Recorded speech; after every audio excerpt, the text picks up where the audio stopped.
we live.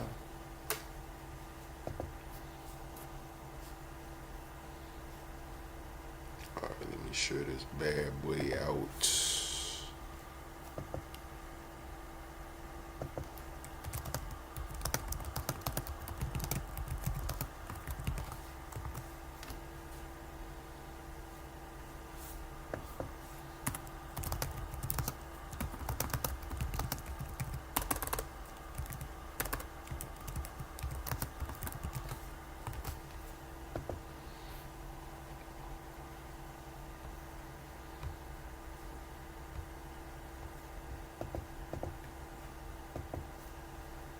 Let me put this in the Discord, let them know we live.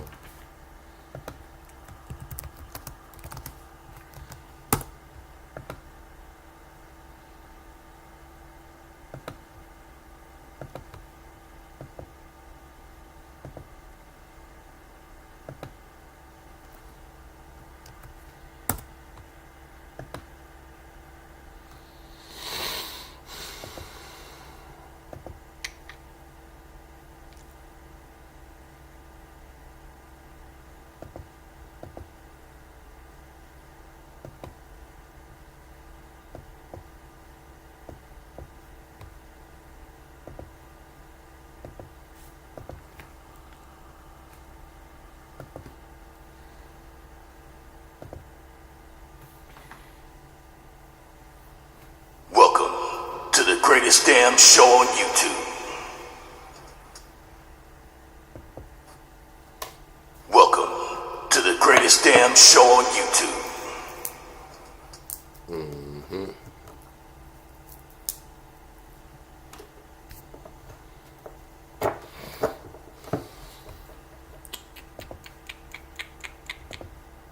Alright, y'all ready?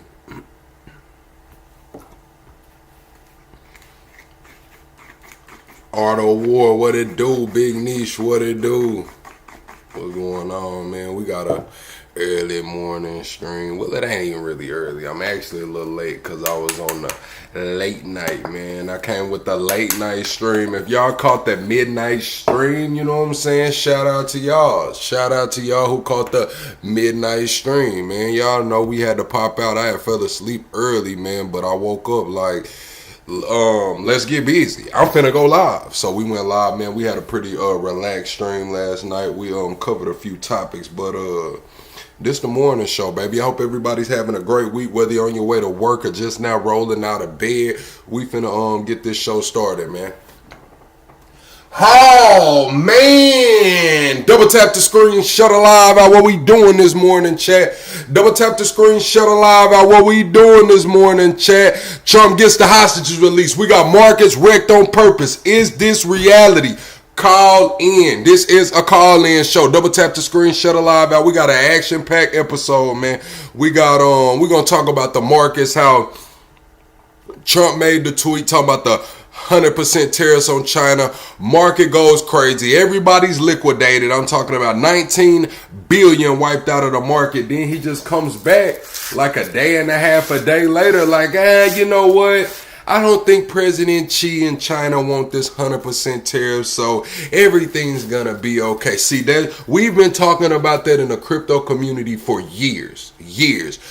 They're trying to get retail investors out of there. They're trying to get the entities, the corporations, they're trying to get them in at the bottom dollar, man. They're not trying to buy in high, man. They want you to make record profits, get all the way up, get the plan with leverage. Then they're going to come through, wipe your ass out, buy everything that they need at the bottom dollar, man. They have to have time. They have time. It's coming too fast. We see the digital IDs rolling out in the UK. We see Nepal overthrew their government. We see Vietnam coming with the digital, what is it called, biometrics for the banking. China already has the social scores, and we know that our new monetary system is gonna run off the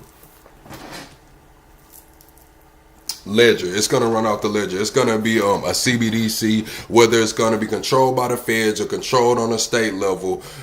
Something's gonna have to power it, man. So they playing with it, man. Trump, 100% tariffs, wipes out 19 billion in the markets, only for him to come out a day and a half later like, you know what? I was tripping the other day. I was tripping. We not gonna do that. So now what is it, man? They went short. Somebody shorted it all the way down for like 192 million. Somebody else shorted it for 88 million. Now they're just flipping it. They're going long. I wonder what Jamie Dimon and them got going on over there, Chad. I wonder what Jamie Dimon and them got going on over there. What's up, Tim? You said you just had a meeting. All right. Well, look, Chad. Besides that, man, we're gonna get into all of that. Also, we got Alexis Von Yates was sentenced. This was the woman that got caught sleeping with her stepson by her husband. You know, they tried to cover up this shit, man, but some family friends told on her. So finally, she got sentenced, man. No Epstein files have been released. Nobody has been held accountable in those situations, but this lady right here that was sleeping with her stepson, her ass got 2 years in jail. Also, we got a Canadian man has allegedly been sentenced to jail for Holocaust denial. A 51-year-old man named Kenneth Paulin is gonna go to jail for Holocaust denial. Also, we got Sneeko. Sneeko came on the Myron show. We know Sneeko just got unbanned on YouTube. What else do we have? Oh, the Google searches for Charlie Kirk's assassination. They said months before they were already searching for Tyler Robinson. They said the day Charlie Kirk was assassinated, all of these Israeli IP addresses were searching up different shit. So we're gonna get into his clip as well, and I'm gonna let y'all pick along for him, man. Either we can watch that Marjorie Taylor Greene. She sat down, I think, with Tim Dillon. You know, she's been going out on fire since. She's not taking APAC money. She's not taking big pharma money. She's not taking tech industry money, and she's not taking money from the defense industry. So she's going crazy right now, calling out everybody for not keeping America first and putting the money first. So we can either watch her or we can watch y'all know I like watching them religious debates in my free time. Damn, why is my gimbal? It's not my gimbal dead, it's my phone. It needs to be charged. But anyways, y'all know I like watching those religious debates. So we got some I don't know what kind of Jews they are, but there's the kind of Jews with the braids, you know, the braids, those kind of Jews, and they're having a debate against the black Israelites and a rabbi. So it's Sal Volcano heated debate. It's the versus the black Israelites and a rabbi. So it's a rabbi, black Israelites, and some Jews. So we can either watch that or Marjorie Taylor Greene. Y'all get that shit together. Let me know what y'all want to watch later on in the show. Double tap the screen, shut a live out. This plug in the morning. It's the morning episode. I didn't get to curate my shit all good because I was up at 3 in the morning with y'all ass. Double tap the screen, shut a live out. Lala, you got them plain lays ready? Where that baby go there? We in intro mode.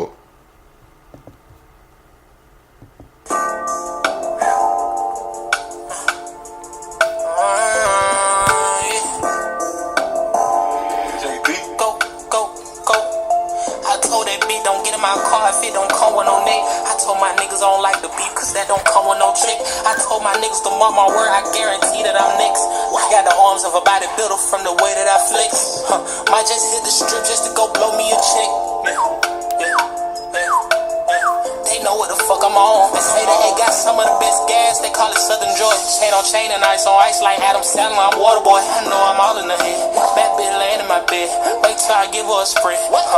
I'm a master with the head. Don't let these social fool you, these niggas broke. I know that they ain't bought it. Ain't got no car but talking shit. Okay, then little walkie talkie. I told that bitch to come home. I ain't got time for no bitch that's healing. Puff the blood, she called me daddy, and I'm screaming out no dick. I'ma make sure that she come. I'ma fuck her good with my tongue. I know the night is still young, so baby, let's get it in.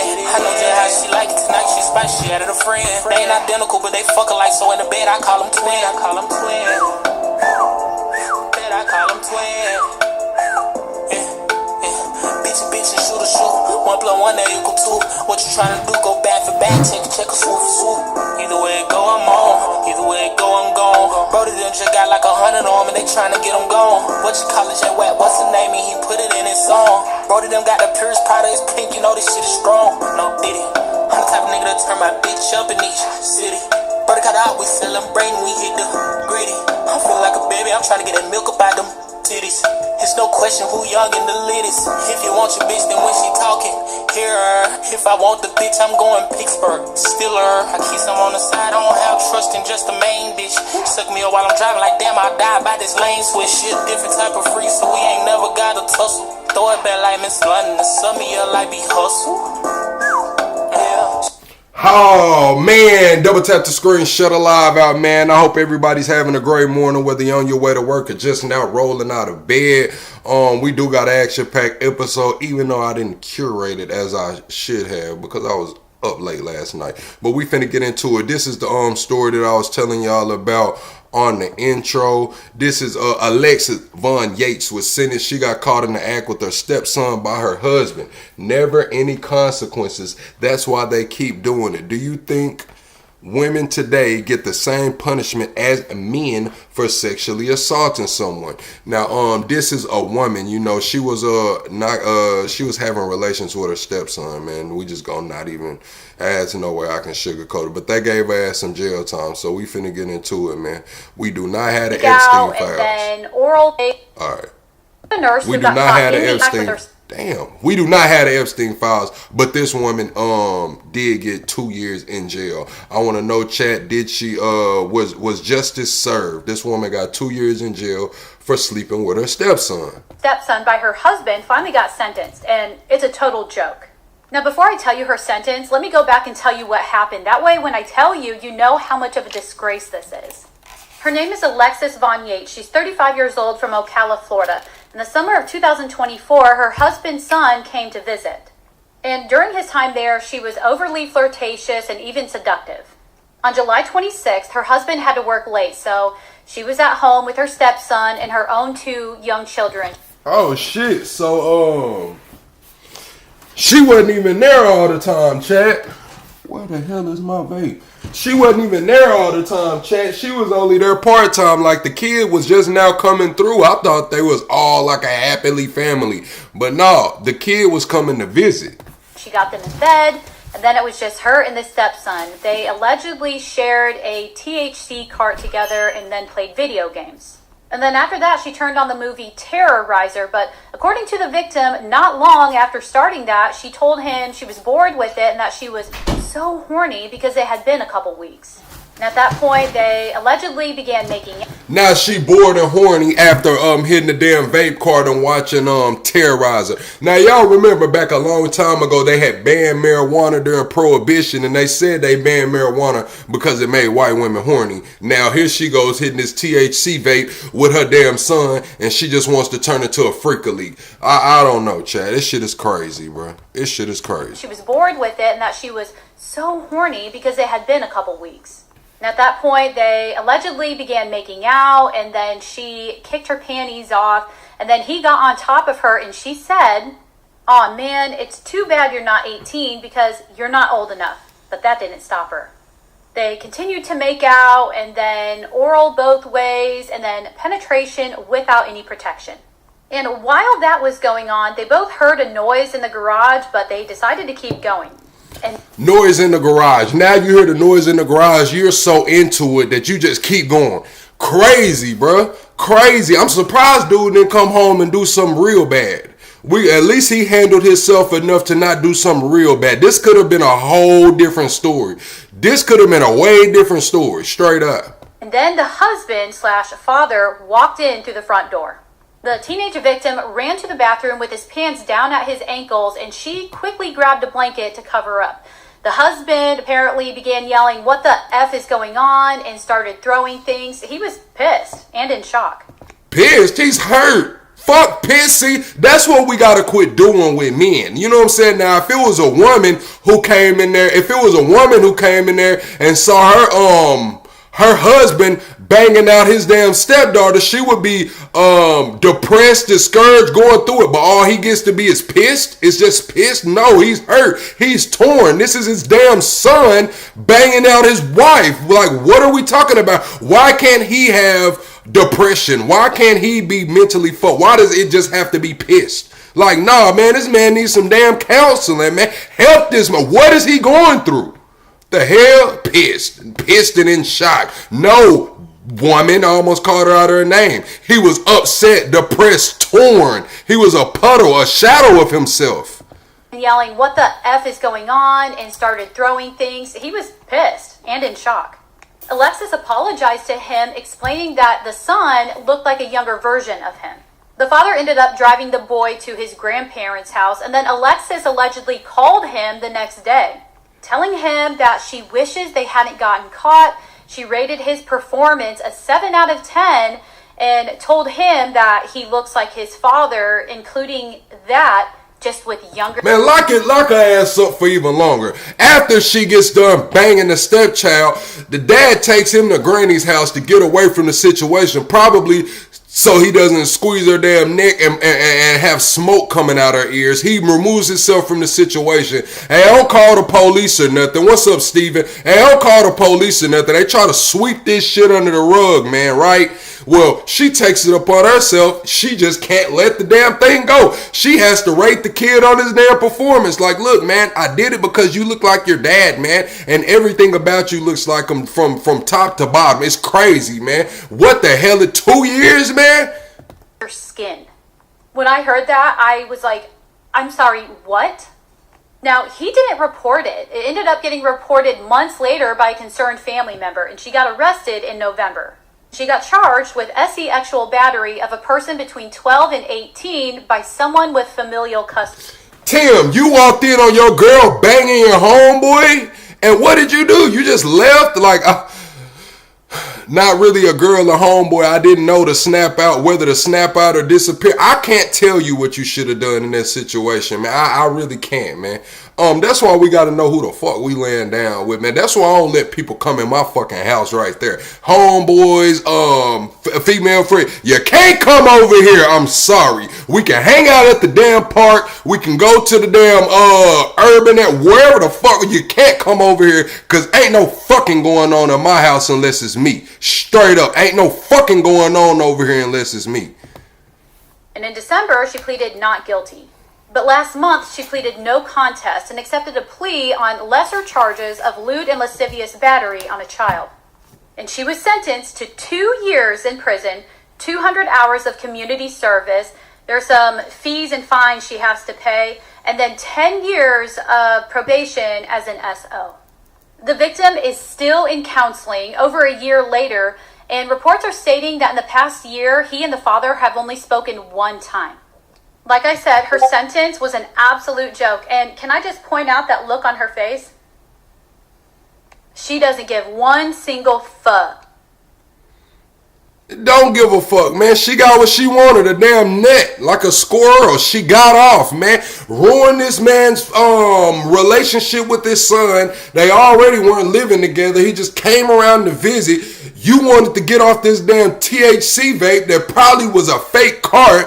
Get high and horny, throw your panties to the damn ceiling, and tell your stepson to have his way with you. And now the dad and the son have no relationship, man. They'll probably be torn for the rest of their life. You're gonna go do a couple years, get out, picking up trash on the side of the road, looking for your next damn victim, man. Know who you got around your fucking kids, man. I'm sorry, I ain't even supposed to be cussing this morning. Know who you got around your kids, man.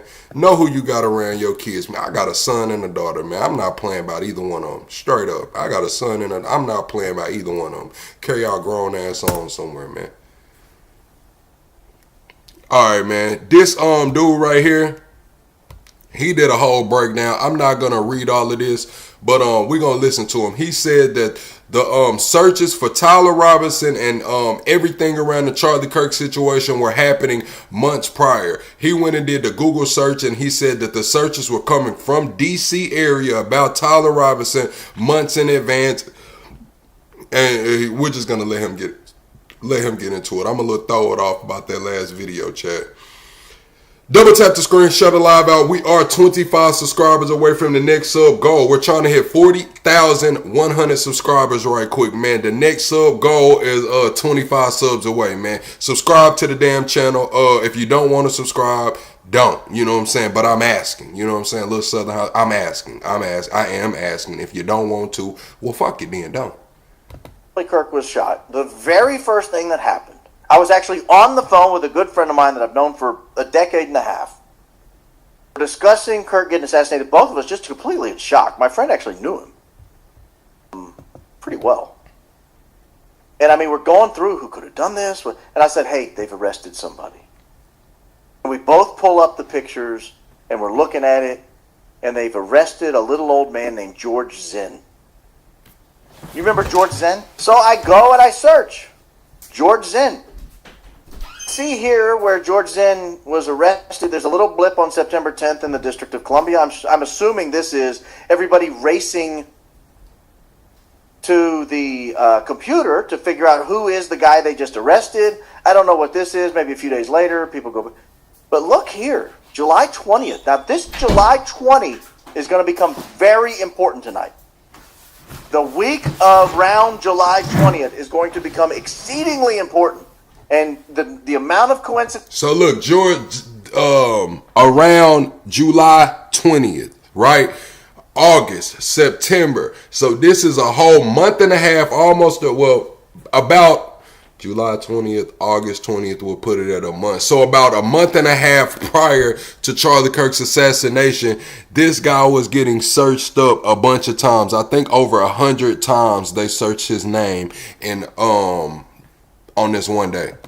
That take place between like a week before and a week after July 20, and all that time in between, very difficult to disregard. After I did that, I thought, wonder if anybody Googled the hospital where they took Charlie Kirk. They took him to Timpanogos Regional Hospital. That's there in Utah. They have, I think, a campus in Orem, Utah. District of Columbia. Here is where, again, on September 10th, 11th, right there, you see the searches for Timpanogos Regional Hospital, people looking for where they took Charlie Kirk.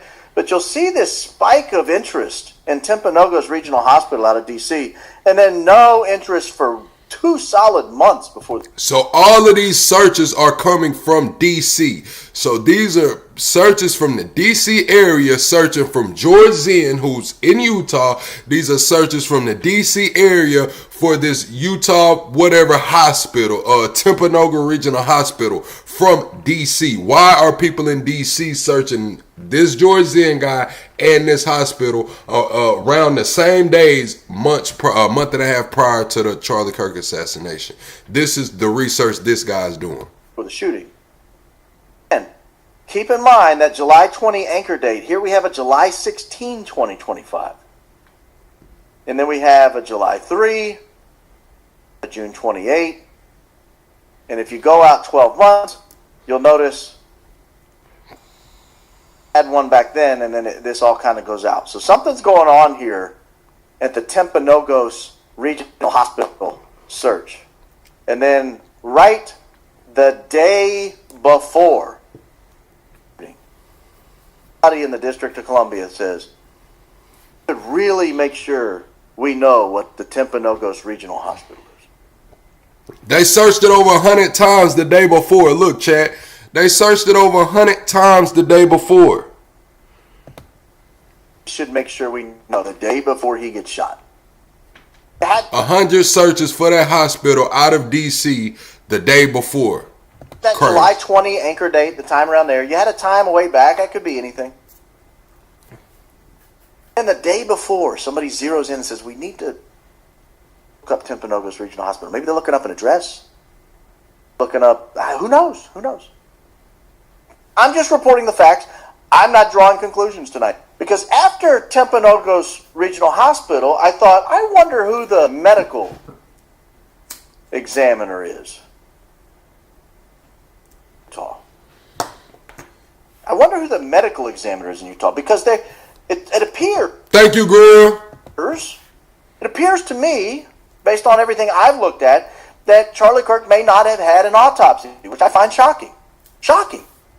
Well, we know Charlie Kirk did have an autopsy, but it's up to the family to release it. So Charlie Kirk did have an autopsy, but by Utah law, it does not. It's up to the family's discretion on to release the autopsy publicly or privately. So there was an autopsy performed, but it will never come out unless the family wants it to. Autopsy could give you a lot of things, such as what angle did the bullet come in? The bullet go? What type of bullet was it? What damages were done to the organs? Were there any other injuries? And this is going to come up in a minute. Were there any other injuries anywhere else in the body? And so I wondered who the medical examiner was there in Utah. And I looked her up. She's a woman named Deidre Amaro. Deidre Amaro, the medical examiner there in Utah, somebody with an IP address originating in Israel decided they were very interested in Deidre. So yeah, a lot of these searches, some of them were coming from DC, some of them were coming from Israeli IP addresses. So he's saying that in the time leading up to Charlie Kirk's assassination, a month prior, they were searching for this woman, the medical examiner, from an Israeli IP address, allegedly. Amaro. You think and check.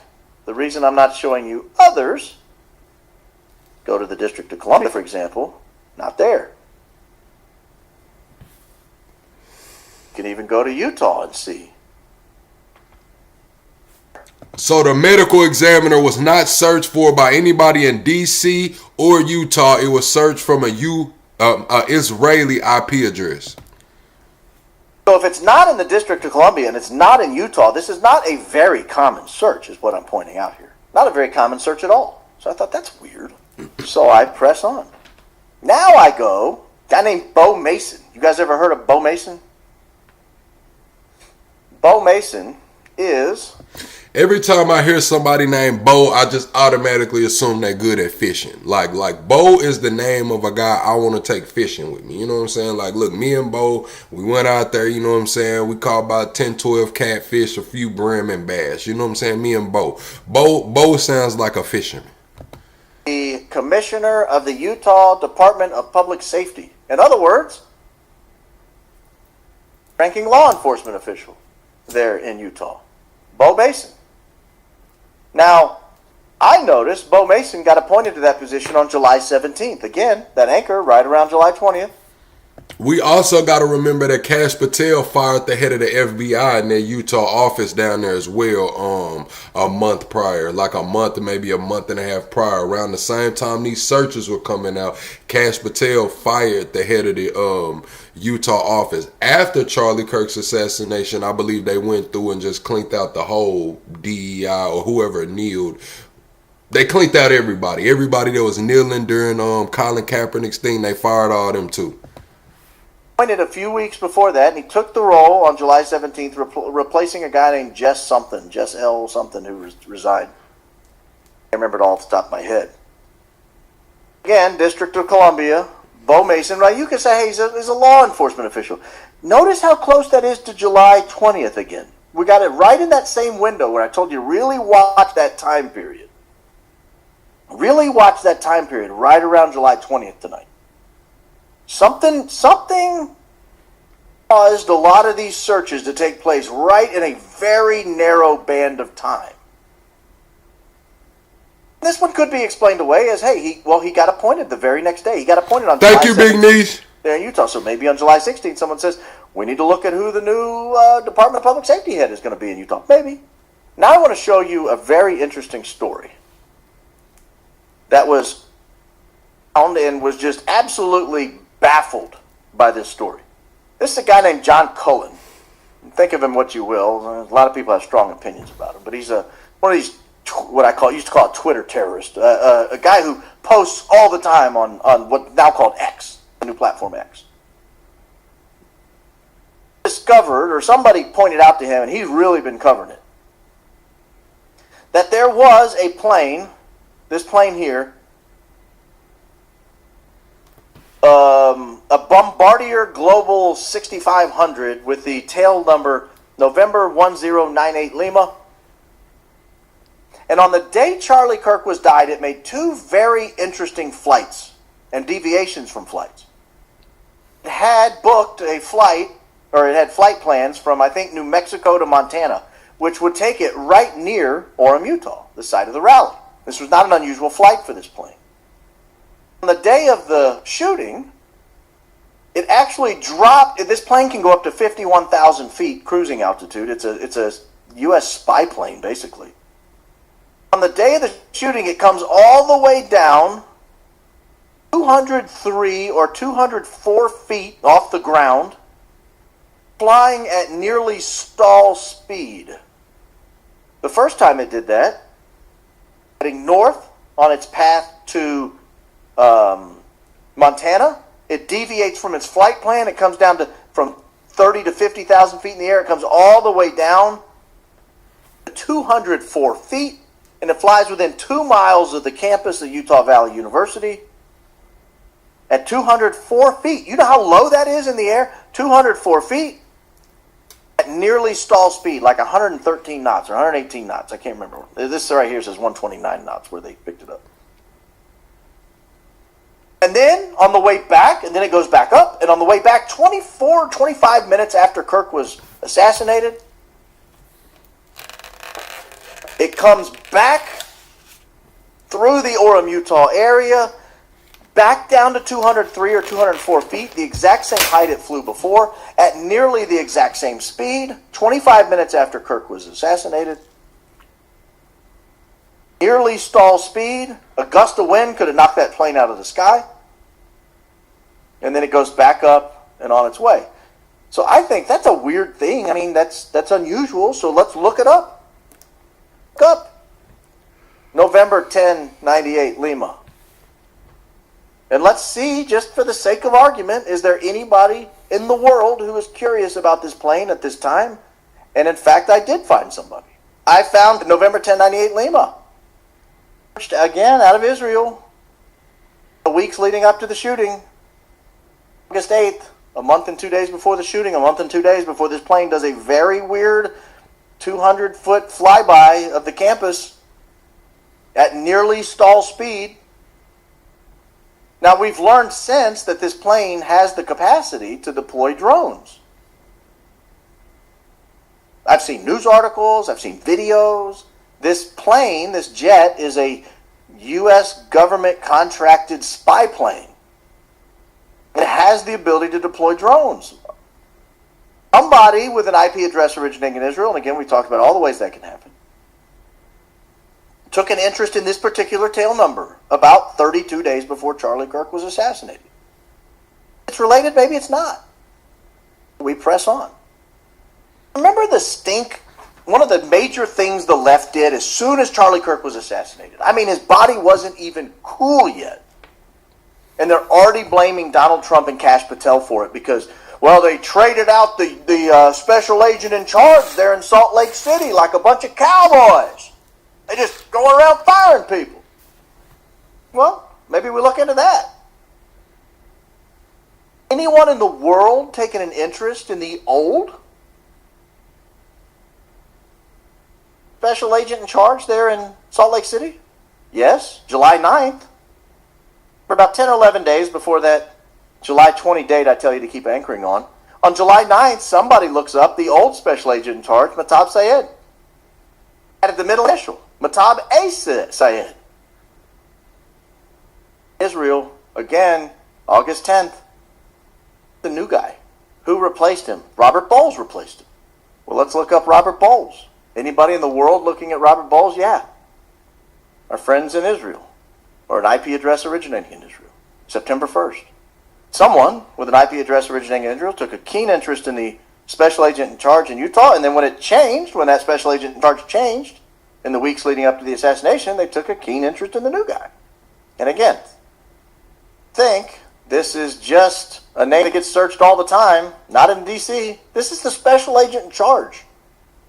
Salt Lake City. No one in District of Columbia was interested in it. Israel was. What about Matab Sayed? Any interest in the District of Columbia there? No interest. But Israel took it. This shit crazy, Chad. I'm not gonna lie. This got me scratching my head like a month in advance, the day before, people getting fired and moved around, IP addresses originating. I don't know, bro. Interest, for whatever reason, and who the special agent in charge was.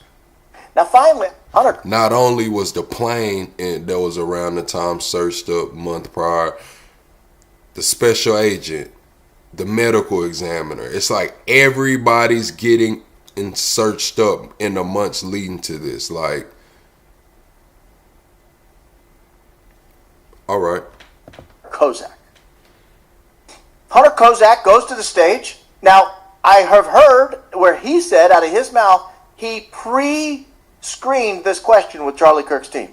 And initially, people came up and said, "Oh, that question has to be related. It's just too convenient." You know, they had to... So the guy, I seen a clip too. I wanted to bring it to y'all, but some weird shit been going on. Like I have a special tab where I put I curate the show on the stuff I want to cover during the show. But sometimes I put stuff in that tab and it's just not there no more. And what's crazy about it is the original post is still there. Because I was having this convo with somebody and they was like, well, maybe they deleted the post off of X or whatever you was looking at it from. And I'm like, nah, the original post is still here. It's just not where I lay out my show plans. And it does that for quite a few posts. It's been doing it over like the last month and a half. But it's a clip out here of this girl talking to Destiny while Destiny's on stream, and she's like, "Oh, we're so fucked." Right after Charlie Kirk gets assassinated, Destiny's like, he's like, "I don't think he's gonna survive the hospital." She's like, "Oh, we're so fucked." And he was like, "Why do you say we're fucked?" And then she gets to trying to explain why she thinks they're fucked, and Destiny like drowns her out. He starts yelling like, "Oh, okay," and come to find out, the kid allegedly that asked Charlie Kirk the last question, he was part of Destiny's tour, the Unfuck America tour, and he was supposed to go around heckling TPUSA and Charlie Kirk. That's why allegedly the woman was saying, "Oh, we're fucked." That's the same guy that we see 5 or 10 minutes before Charlie Kirk even comes out practicing like his shocked reaction. Like they got this same guy out there like, "Oh my God," when nothing's going on. He's just practicing. Some people say, "Oh, he's just a kid. They just do weird shit like that." Well, after Charlie Kirk, he asked the question, Charlie Kirk sets the mics down, he gets shot, and the same kid, the same one that I've been talking about this whole time, does the shocked look, but he's really shocked. Like you couldn't fake what he was going through. Like he might have been practicing for it, but the way that he was shaking like that, he seen some shit. But that's all connected. And I had that video put in here for the show, and it's just not there where I put it, But I'm gonna find it for y'all. The little transgender terms on the bullets, for example. And this guy was living with someone who may or may not be transitioning from male to female and may or may not wear puppy dog costumes and think he's a dog or something. I don't know what the facts are, but his name was Hunter Kozak, Kozak. And I thought to myself, actually someone recommended this one. I would love to take credit for searching this one, but a friend of mine recommended this one. Lo and behold, in Israel, searching the name Hunter Kozak, or someone with an IP address originating in Israel, we're searching the name Hunter Kozak on 3 August 2025. And look at it again. I don't want you to lose it because I'm going to switch it over to the District of Columbia in a second. I might even switch it to Utah. I don't know if I've done Utah yet. But on August 3, 2025, Hunter Kozak searched with an IP address originating in Israel. Now let's do the District of Columbia. Anyone within our nation's capital curious about this guy? No. Anybody inside the state of Utah? This guy? Only after the shooting. But our friends on the other side of the world, for some reason, took an interest in this guy. Believe it or not, I'm not done.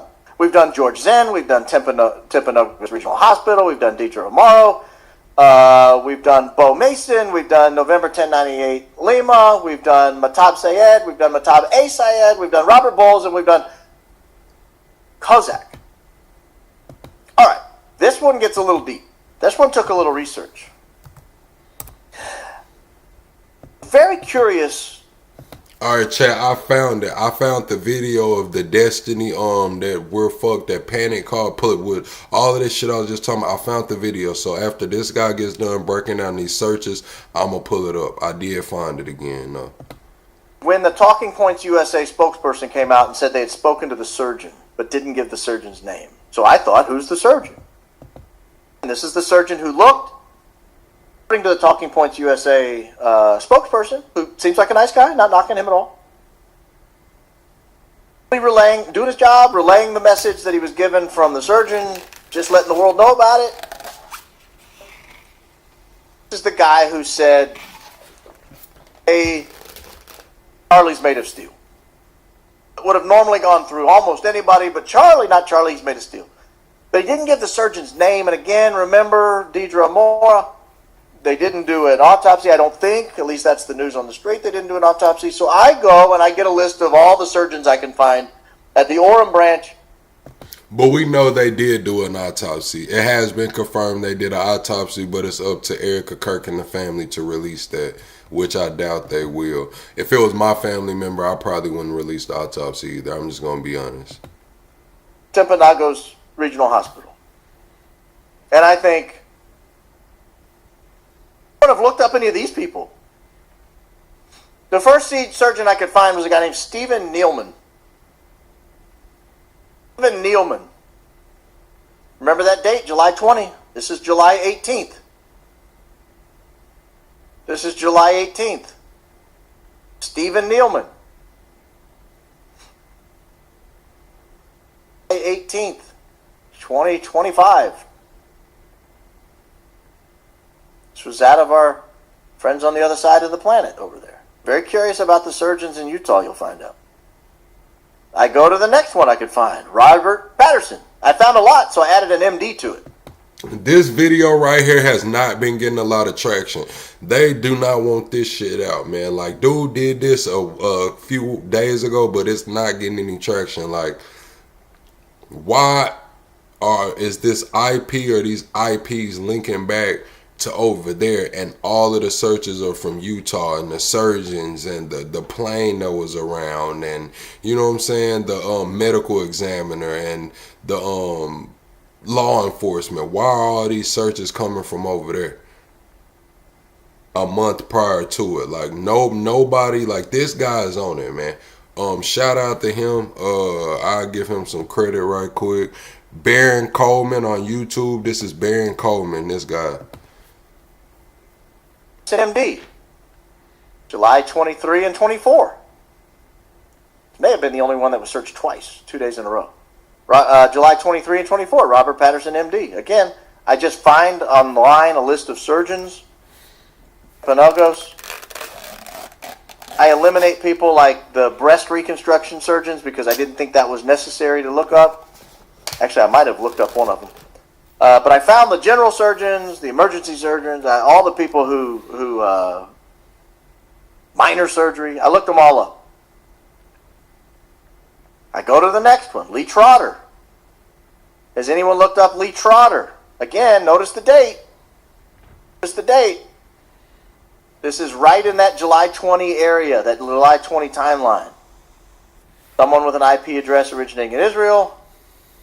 Surgeon Lee Trotter. Near about that same July 20 time period. What's up, Gito? Are there other surgeons in the area? Yeah, as a matter.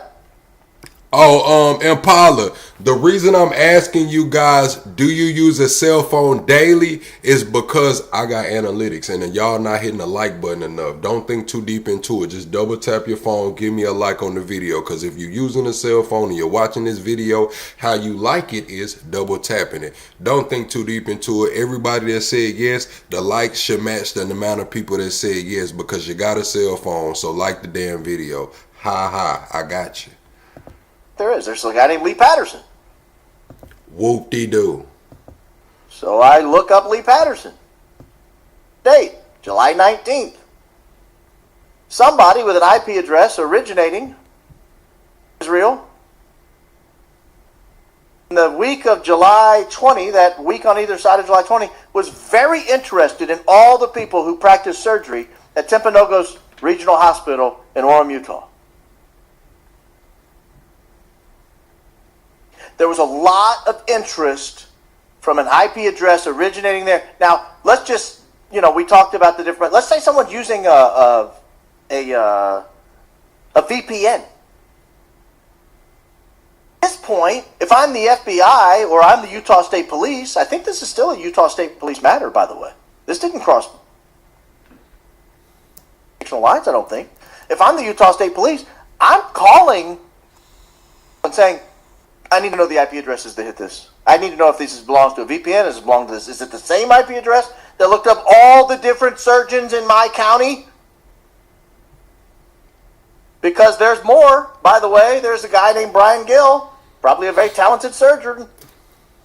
I-22, that's originating in it. Baron Coleman. This guy's name is Baron Coleman. He has a YouTube channel. I'm watching this from X, but this is Baron Coleman on YouTube who broke this story. Y'all see this post on X only has 48,000. Like, no, this is not getting any traction, man. So if y'all know somebody who's good with Google Trends and can go in and verify this, I mean, he's showing his work, but y'all might want to. I'm not really proficient with Google Trends yet, but I'm gonna look into it. Because I feel like that would be good as a content creator to be familiar with Google Trends. But yeah, this guy's name is Baron Coleman. Israel.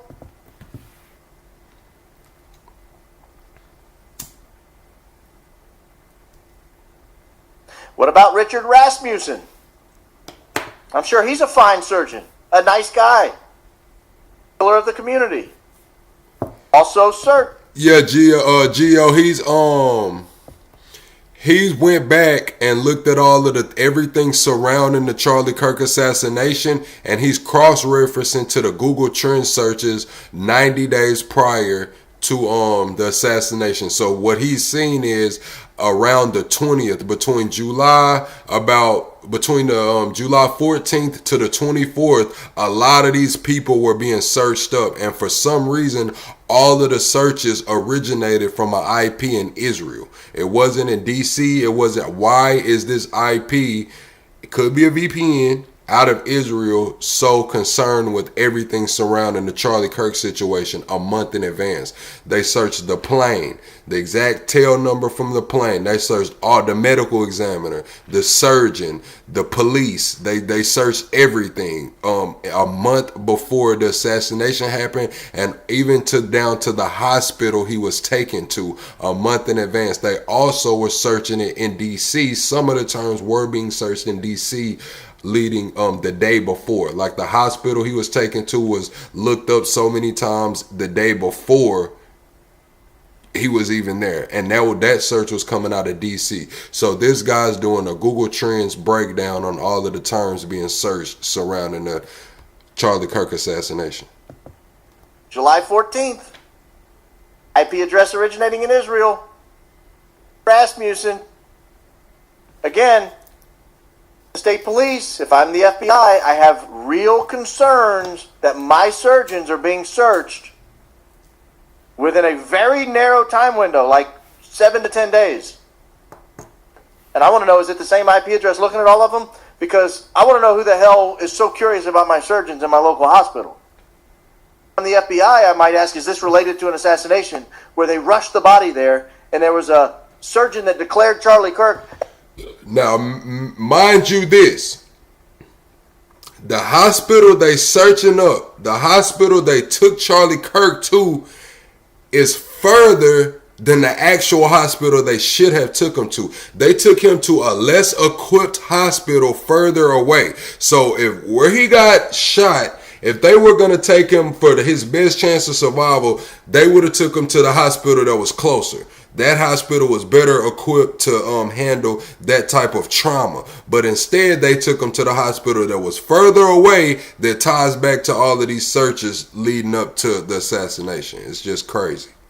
A Superman, and claims he found the bullet, and then signed the death certificate, and there was no autopsy.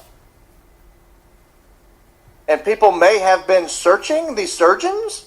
What about William Pugh? Fine surgeon, I'm sure. July 30th, not 10 days after July 20th, but by July 30th, there's still someone over there still searching surgeons. Now, it's possible there are even more surgeons that I couldn't find. That's possible.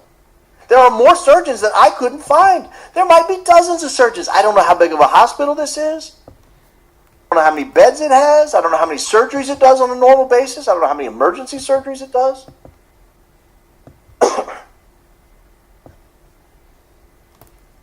Can't tell if I got them all. But I do know this. I had 1, 2, 3, 4, 5, 6, 7 surgeons at Timpanogos General Hospital, Regional Hospital, and they were all searched by an IP address originating in Israel within about a 2-week period, a couple of months before Charlie Kirk was assassinated. 7 surgeons on top of the medical examiner, on top of the police, on top of the airplane, on top of the hospital itself.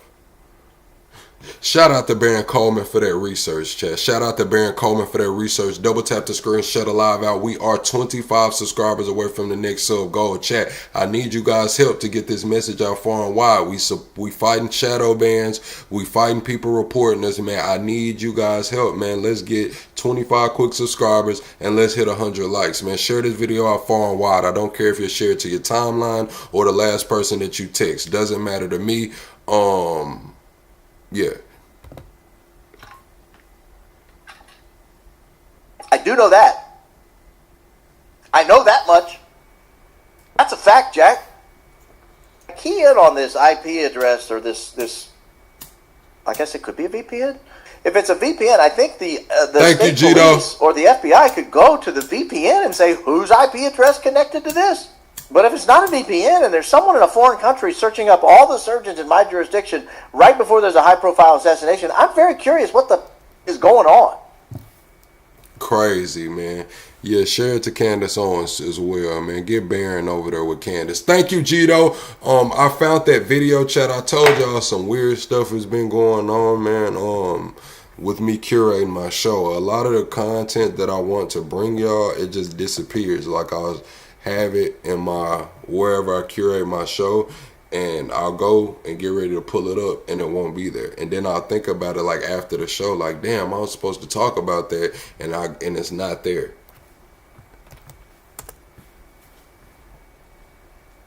But yeah, this right here is Destiny.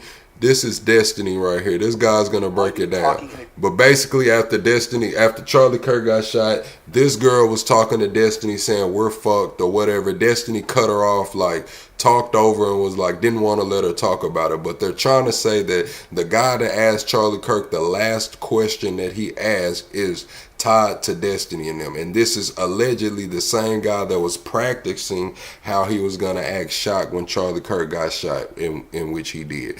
But I'm going to say that when Charlie Kirk got shot, the reaction was real. Whether he was practicing that shit or not, the way he was trembling and shaking and shit, man, like, I done been around some traumatic shit, chat, and I don't think he might be an actor or whatever, but I don't think he acting that damn good. He was spooked for real. He was spooked for real, but he was practicing that shit before as well. So we're gonna get into this. A Discord group about whacking out Charlie Kirk that you might have ended up in a chat group where one of these people is, right? Like, where do you think, you got this big plan, you're gonna get it done. Where do you think, right? Like, where do you think you'd feel comfortable talking about that on Discord, right? Probably right there, right? This is probably the crowd that you would think, like, yeah, dude, this is probably a safe place for me to talk about this, right? Now, I have no idea, none. I just also have no idea why he cut her off like that, okay? Like, what was he so concerned about her saying right there? Like, dude, Charlie's gonna be fucking dead. I'm pretty sure he's already dead, yeah. Dude, we're fucked. We are so fucked. By we, you mean we as a country right now, the United States and the current... Like that, the party, but like mostly also, like... yes, like, wait, I think that we're super fucked. I agree. Hold on, wait, I'll text you on... What's he so worried about, dude? So I actually just was sent something that I had not put together yet, which was something related to who the guy who asked the final question to Charlie Kirk was. Very notable. Very notable. I had no idea who that guy was, who stood in front of Charlie Kirk, asked the question about transgender violence, and then was shot during the answer. Obviously Charlie Kirk was shot during the answer. I thought he was just some random guy. And if you guys watch my other stuff, I found his video that he was doing afterwards extremely suspect. Maybe a little less suspect than the one from the guy who was cheering, but that's not what we're going to talk about today. So that gentleman right there, the one who asked that question, is part of the exact same organization as Destiny is, okay? So I'm going to show you the connection that the two of them have, and its direct connection to Charlie Kirk also, okay? So I want to show you that, and then I want to show you a clip from that I've been showing everybody recently, which is Destiny's response on this call, which is actually, I found out from the organizer of that organization talking to him, and Destiny's extraordinarily bizarre response to that. I'll show you that again right now because it's going to give context of why the fact that the guy who asked that question being a part of this organization is important. Now, if you look right next to me that says, my response to yesterday's tragic event, this is who is on the phone with Destiny during this clip. I've played this a bunch of times. I'm going to play it one more time just so that we are on the same page of why we're talking about it. Did you see what happened? Yeah, I think so. Yeah, like, dude, Charlie's gonna be fucking dead. I'm pretty sure he's already dead. Yeah. Dude, we're fucked. We are so fucked. By we, you mean we as a country right now, the United States and the current... Like that, the party, but like mostly also, like... yes, like, wait, probably I think that we're super fucked. I agree. Hold on, wait, I'll text you on Discord. I don't want to say anything crazy that's gonna ruin our shit. Hold on. Okay, so you guys have seen that clip. He cuts her off, right? He cuts her off, and he's like, let me send you on Discord, okay? Now, I'll tell you right now, and I will show this to you guys after this, but her response to the Charlie Kirk incident has been very, I don't know, it's made me optimistic that there is a way that this kind of comes down and everybody can kind of scale it down. If there is a single person who would give me the least amount of optimism, it's obviously Destiny. Like, Destiny is, and this is my point, just because she ends up being chill and she's like somber and she has the right kind of take does not mean that everybody that's a member of that organization feels the same way. And that I'm never going to stop saying that is so shady. That reaction from Destiny is so fucking shady. Now, am I saying that Destiny was part of some kind of conspiracy to murder Charlie Kirk? No. However, what I am implying is that maybe there were chat groups that were in a group with the person or the people who were planning to murder Charlie Kirk. They didn't take it very seriously, and then boom, they realized, like, holy shit, we were in a room where this guy said he was actually going to do this. Like, we didn't alert the feds. We're fucked. I don't know, but that is the implication. Now, obviously, the guy who asked the question, if you guys need a refresher on who that is, here's that. So this is the guy right here, right? He said, he asked the final question, what do you think about trans violence? And then by some miracle, right then, some trans radical was on the roof and then shot Charlie Kirk. This is supposedly, some kind of coincidence or whatnot, which is extraordinarily hard for me to believe. I don't know. But like I said, I'm going to connect him to the same group that Destiny's in a second. Now, this is him talking about it afterwards. This last person to talk to Charlie Kirk, here's maybe a better vantage point of me. I'm not going to show a video of what happened, mostly because I can barely watch it. But yeah, here's what I asked. First off, you sick psychos that think this is the answer, it's not. I don't know what else to say. It's not. It's awful, and a father doesn't have his kids anymore. And people have obviously pointed to the irony that the point that I was trying to make is how peaceful the left was. As much as I disagree with Charlie Kirk, I'm on the record for how much I disagree with Charlie Kirk, but like, man, dude, he is still a human being. Have we forgotten that? Are we crazy? Okay, so this video, right? I was very suspect of that video initially. I'm actually going to pull myself off that right now. I'm not even going to say that I'm still suspicious of that at all, because at the end of the day, I will tell you the exact point that I'm actually making. All right. So here is what we're talking about, though. Boom. Okay. So this is the Unfuck America tour. Okay. Unfuck America tour. See, top billing, Destiny. Oh, I'll give you guys a refresher on who Destiny is real quick. So here you go. Here's Destiny, who made it onto Alex Jones's page yesterday with this 6. I'm going to let you guys hear all of this just because I think it's extremely important to the point that I'm making here. And it's not. I am not accusing Destiny of organizing an assassination of Charlie Kirk or these other guys. I will tell you exactly what I'm accusing afterwards. But check this out. All right. So here's Destiny on for the Alex Jones post where he's like, why is anyone not looking into this guy? He's let's see. He said, shocking video. Watch leftist mouthpiece Destiny brag about planning to murder a family. Blame President Trump for Charlie Kirk's assassination. Call for more conservative deaths at rallies. Wish for the death of Devin Nunes. So on and so forth, etc. And I'm going to tell you right now, Destiny's in a bad spot right now, and I mean that seriously. And I honestly, I don't even know how I feel about it. Okay, I don't even know how I feel about it. I know that what we're doing is kind of show business, and I disagree with what he does, but Pamela Bondi's like, we're going after people with hate speech. Okay, what do you think she's talking about? Do you think that, like, who do you think her number one? Hey, chat, double tap the screen, shut the live out. We're 26 subscribers away from that 40,100, man. Let's get the 40,100. Share this out how far and wide. We are fighting a shadow ban right now, man. Share it to your timeline. Last person you text, I do not care, man. Let's get this message out far and wide, man. Hang out with us. We having a good morning, man. One and number 2 targets are now. Whose devices do you think they're in? They're in his and Hassan's, okay? They are looking to pin a case to him, and they're looking to pin a case to Hassan. I'm not even saying that I'm down with that, dude. I'm not stupid enough to ignore the fact that at some point we're not going to be in power anymore, and it's going to get used against other people, right? I'm not sure how I feel about it. I'm saying like I'm necessarily against. I haven't thought about it. But here's why, though, okay? Oh, I did troll the shit out of the DDoS kid. That's a guy, that's one of the people, like, legitimately, like, you have no, like, it's actually kind of scary, like, how close I was to getting people together to go down to his house and kill him and his family. Or it would have just been him and his father, because I didn't know anything about it. Dude, that was some of the most fucked up shit in my entire life. I was so fucking close to doing it, but I was making so much money on Twitch, and I don't know if Nathan was involved in yet, but for whatever reason, I decided that the current life I had wasn't worth the risk of, oh my god, if I had wasn't worth the risk of, oh my god, I was so close to this fucking address. I had fucking streets mapped out and fucking you had no fucking idea. That's when I first started getting interest in, like, owning a weapon. I got a permit to own a gun and everything. Holy oh, could you imagine watching Nunez's eyes pop out of his fucking head? He's talking about Devin Nunes now, okay? Nothing would make me happier. Oh my god, I would fucking jerk off. So I would never need to browse porn again if I had a live video feed of Nunez being killed for crimes against his fucking country.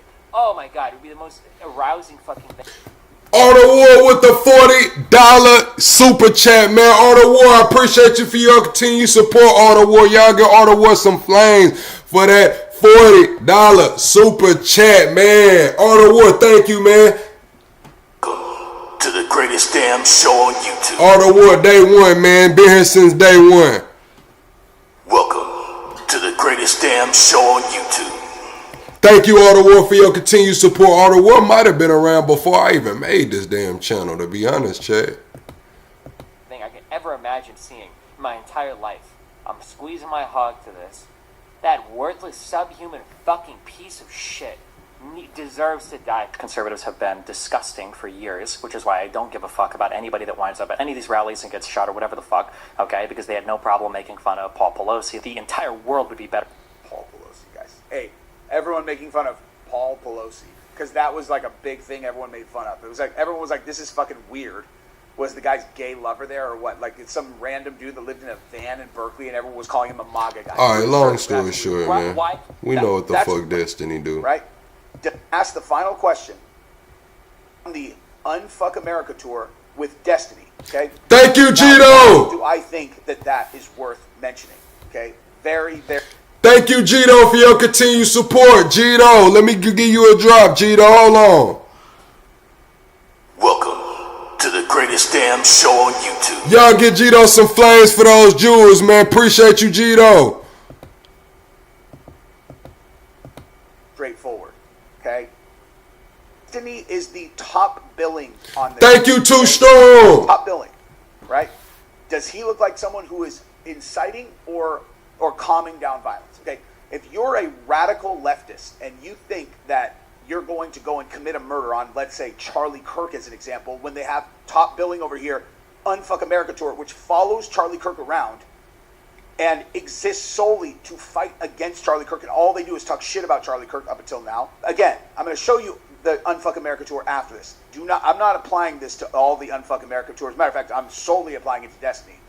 But if you are one of those people, what are the odds that if you were going to be talking in a Discord group about whacking out Charlie Kirk, that you might have ended up in a chat group where one of these people is, right? Like, where do you think, you got this big plan, you're going to get it done. Where do you think, right? Like, where do you think you feel comfortable talking about that on Discord, right? Probably right there, right? This is probably the crowd that you would think, like, yeah, dude, this is probably a safe place for me to talk about this, right? Now, I have no idea. None. I just also have no idea why he cut her off like that. Okay? Like, what was he so concerned about her saying right there? Like, dude, Charlie's gonna be fucking dead. I'm pretty sure he's already dead. Yeah. Dude, we're fucked. We are so fucked. By we, you mean we as a country right now, the United States and the So, current... like that, the party, but like... Alright, chat, before we move off this Charlie Kirk and we get into something else, man, this is the video I was telling y'all about. That same kid that asked him the question, this is him before Charlie Kirk even got there. You see him? They say he was getting into character.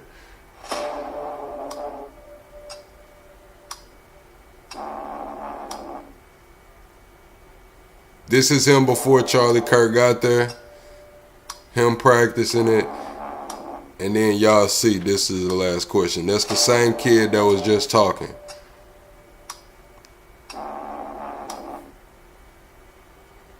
So how does that make y'all feel? Like, why was he doing that just out there, just to himself, around nobody?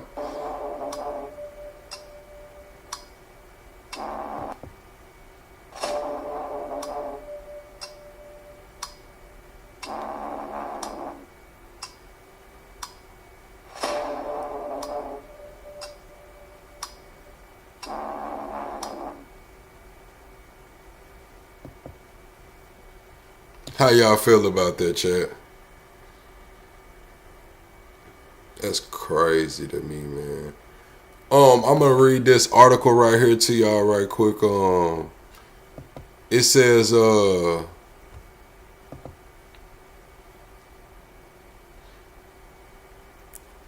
shit, this is from a Canadian news source, FSWC Canada. It says a Canadian man has been sentenced to jail for Holocaust denial. The man, a 51-year-old named Kenneth Paulin, was served 9 months in jail along with 2 years of probation. This marks the first ever conviction in Canadian court for Holocaust denial. Wow. Paulin was arrested and charged by North Bay police in June following a 7-month investigation into his anti-Semitic online content. His posts vilified the Jewish community, promoted blood libels and conspiracy theories, incited hate and violence against Jews, and repeatedly mocked and denied the Holocaust. Paulin's posts include claim Jews were demons, the greatest mass murderers in human history, to blame for every American who falls, and responsible for almost 100% of the world's problems. He also expressed support for a worldwide Jew hunt and declared anti-Semitism is the only thing that can save the world. He was a little crazy. He was going off, wasn't he, Chad? He was tripping. Everything. Among countless other hateful posts and videos, most disturbingly, he minimized and denied the Holocaust, including in a video he titled "Their Victim Cards Gets Permanently Denied as the Holocaust Hoax is Exposed," by sharing a post that read, 6 million didn't happen, but it should have. In a community impacted statement submitted to the court in August, FSWC Senior Director of Policy and Advocacy, Jamie Kirshner Roberts, called Paulin's content an orchestrated effort to spread hatred, to normalize anti-Semitism, and encourage others to view Jews as enemies to be mocked, hunted, and destroyed. In response to sentencing, Kirshner Roberts issued the following statement: "The vile anti-Semitism we are confronting today has inflicted deep and lasting harm on Jewish Canadians, the minority group most frequently targeted by hate crimes in this country. But it's important to note that such hatred does not end with Jews. It corrodes our democracy, emboldens extremists, and threatens the values that hold Canada together. We are grateful to the police, attorney general, and crown prosecutors for ensuring this precedent-setting case was pursued with the seriousness it deserves. We are also pleased that a jail sentence has been handed down, not only for the incitement of hatred against Jews, but also for the denial and glorification of the Holocaust. By standing firmly against such hateful rhetoric, this ruling affirms that every Canadian deserves to live with dignity, safety, and freedom, free from intimidation, dehumanization, and fear." So how do y'all feel about that? They gave the man 9 months for all of those wild things he said, including denying the Holocaust and saying it did not happen, but it should have. Mark Carney over there, man. Mark Imagine Carney. being able to build anything. Imagine me not having ads right now. How about that, my guy? Imagine us not having ads right quick. Let's get to the ad-free version, big dog. They don't. Jesus. They all believe in Jesus. They disagree with. All right, so this is Myron and Sneeko. They're debating about Muslims in America. They're debating Muslims in America. I believe both of them are Muslim, so I think they're gonna give their side, their take on Muslims in America. Double tap the screen, shut a live out. I hope everybody's having a good morning. Am I Canadian? Hell nah. Hell nah. I'm from Arkansas. With each other, Of course, fundamentally. but I would say A lot of them say that each other are. if they believe in Christ, they're a Christian to a degree. What denomination isn't really as relevant is if they believe in Jesus as their Lord and Savior, that makes them a The Christian. Protestants criticize That's the what it Catholics is. for praying to Mary. That's arguments within themselves, but in general, they're all Christians because they all. Hey, chat, double tap the screen. We do need to get to 100 likes, man. Share this video out far and wide. We are fighting the shadow ban, man. Help us get to 100 likes. Just double tap the screen. I know y'all guys watching on your phone, so just boom, boom, and keep it push. They all believe in Jesus. There's different. Yeah, like, but by like your Muslims, logic- for example, right? There's Sunnis and there's Shia. Shia. But we don't look at them differently with our faith. Honestly, we really don't. They pray in the same mosque. They do some funny shit, praying on That's rocks. not all true. No. But they pray in the same mosque in general. Sometimes. But they can pray alongside. By us, your my logic- point. They're not considered kuffars. They're not considered Kafirs. They're just misguided. Sunnis By your don't logic, then only Protestant Christians should be the non-guests in America if it was founded by Protestant Christians. No, because they're all Christians. I look at them all as Christians. Denominations. This is literally why the whole separation of church and state was a thing. Was because avoid that problem, fights between themselves. So they literally that place deal with that very problem you're talking about, which is like the different sects in Christianity. That's why they separate. That's why the separation of church and state was instilled, was to keep Baptists, Protestants, Catholics, and all these other guys from fighting each other, because this is the problem that they had in England. So Church you, and everything so you else. believe we're guests in our own country? and I that- believe as Muslims we are guests in America. Yes, We are because America is not a Muslim country like Saudi Arabia, like Egypt, like Sudan, like UAE, like Qatar. These are Muslim countries. When we go there, we respect and we don't say a word. When we were in Dubai, we had jalabias on. I spoke Arabic whenever I had a chance. Right? We assimilated. We respected that culture. Right? As even the first time before you reverted, we respected that culture because we understood we are guests there. I think Muslims need to exercise the same thing in the United States. Yeah, I know, because we're literally visiting Dubai. Yeah. I was born here. Like, what do you? It doesn't. Yeah, but the Islamic faith, we're American citizens, but the Islamic faith is not. Is not There's nothing. I mean, you're just making up America. Like We're 1% of the population. That in itself proves that this is not a Muslim country. You can single out anybody and say that they're a minority to some extent. It's not. You don't need to describe somebody just by their faith. You could say that your skin color is, or where you're from, or. But when we're talking about people have glasses. Here's the thing. Here's the thing. Hindus, Jews, we're all guests in America. Being honest, we're all are. There's not. I'm not just saying this is as Muslims we're guests. I think. What about everyone- minorities? Are minorities guests in America? Like, what do you mean minorities? Like blacks and shit like that? Like Or anybody not Asians? white? Anybody not white? I would say, yeah, They're we're also guests. Yeah, white people built and founded this country, bro. We're all guests here. Okay, so All guests America is entitled to white Christians only. They're the only non-guests here. So you have We're to the be founders. to be a true American. You need to be a white Christian. I never said that. I never. You said everyone else is not a guest. We are Americans, but we are guests here because we did not found this country. We're Americans, but like we're not the original Americans. Okay, so what about Europeans? He's saying they ain't FBA. Like people.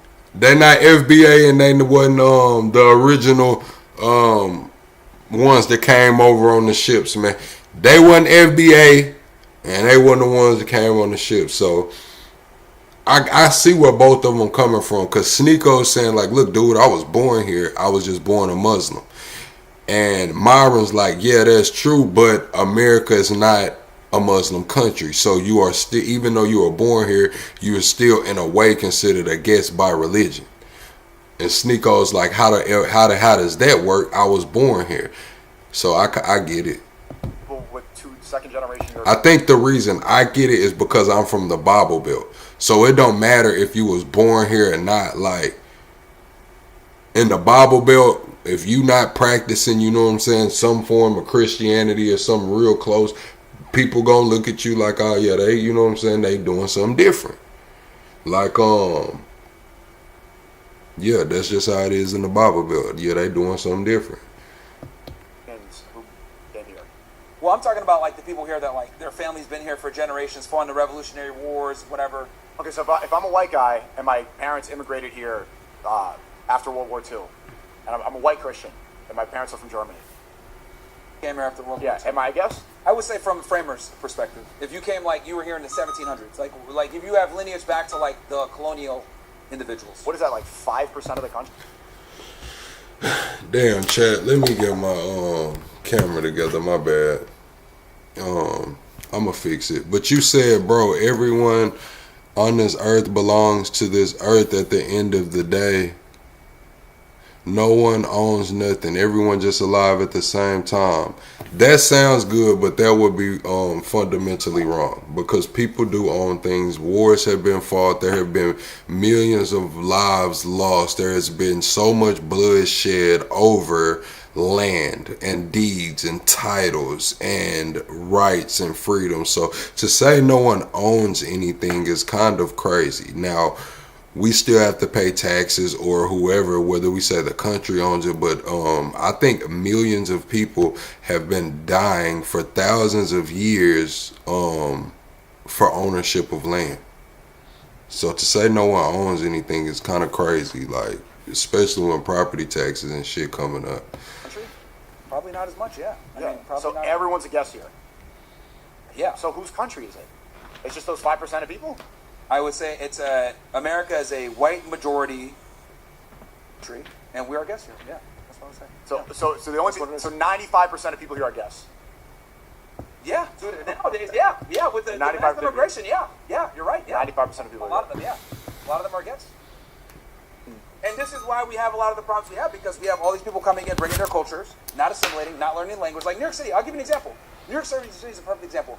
New York City is the definition of a melting pot. You got people from the Caribbean, from Africa. It's always been that way. Since like the 40s predominantly. It's been, yeah, but even before that, it's always been even more so now. At the Ellis Island, the turn of the century, it's always of course, and it's always the Statue of Liberty. Give us your week and whatever, cool, whatever.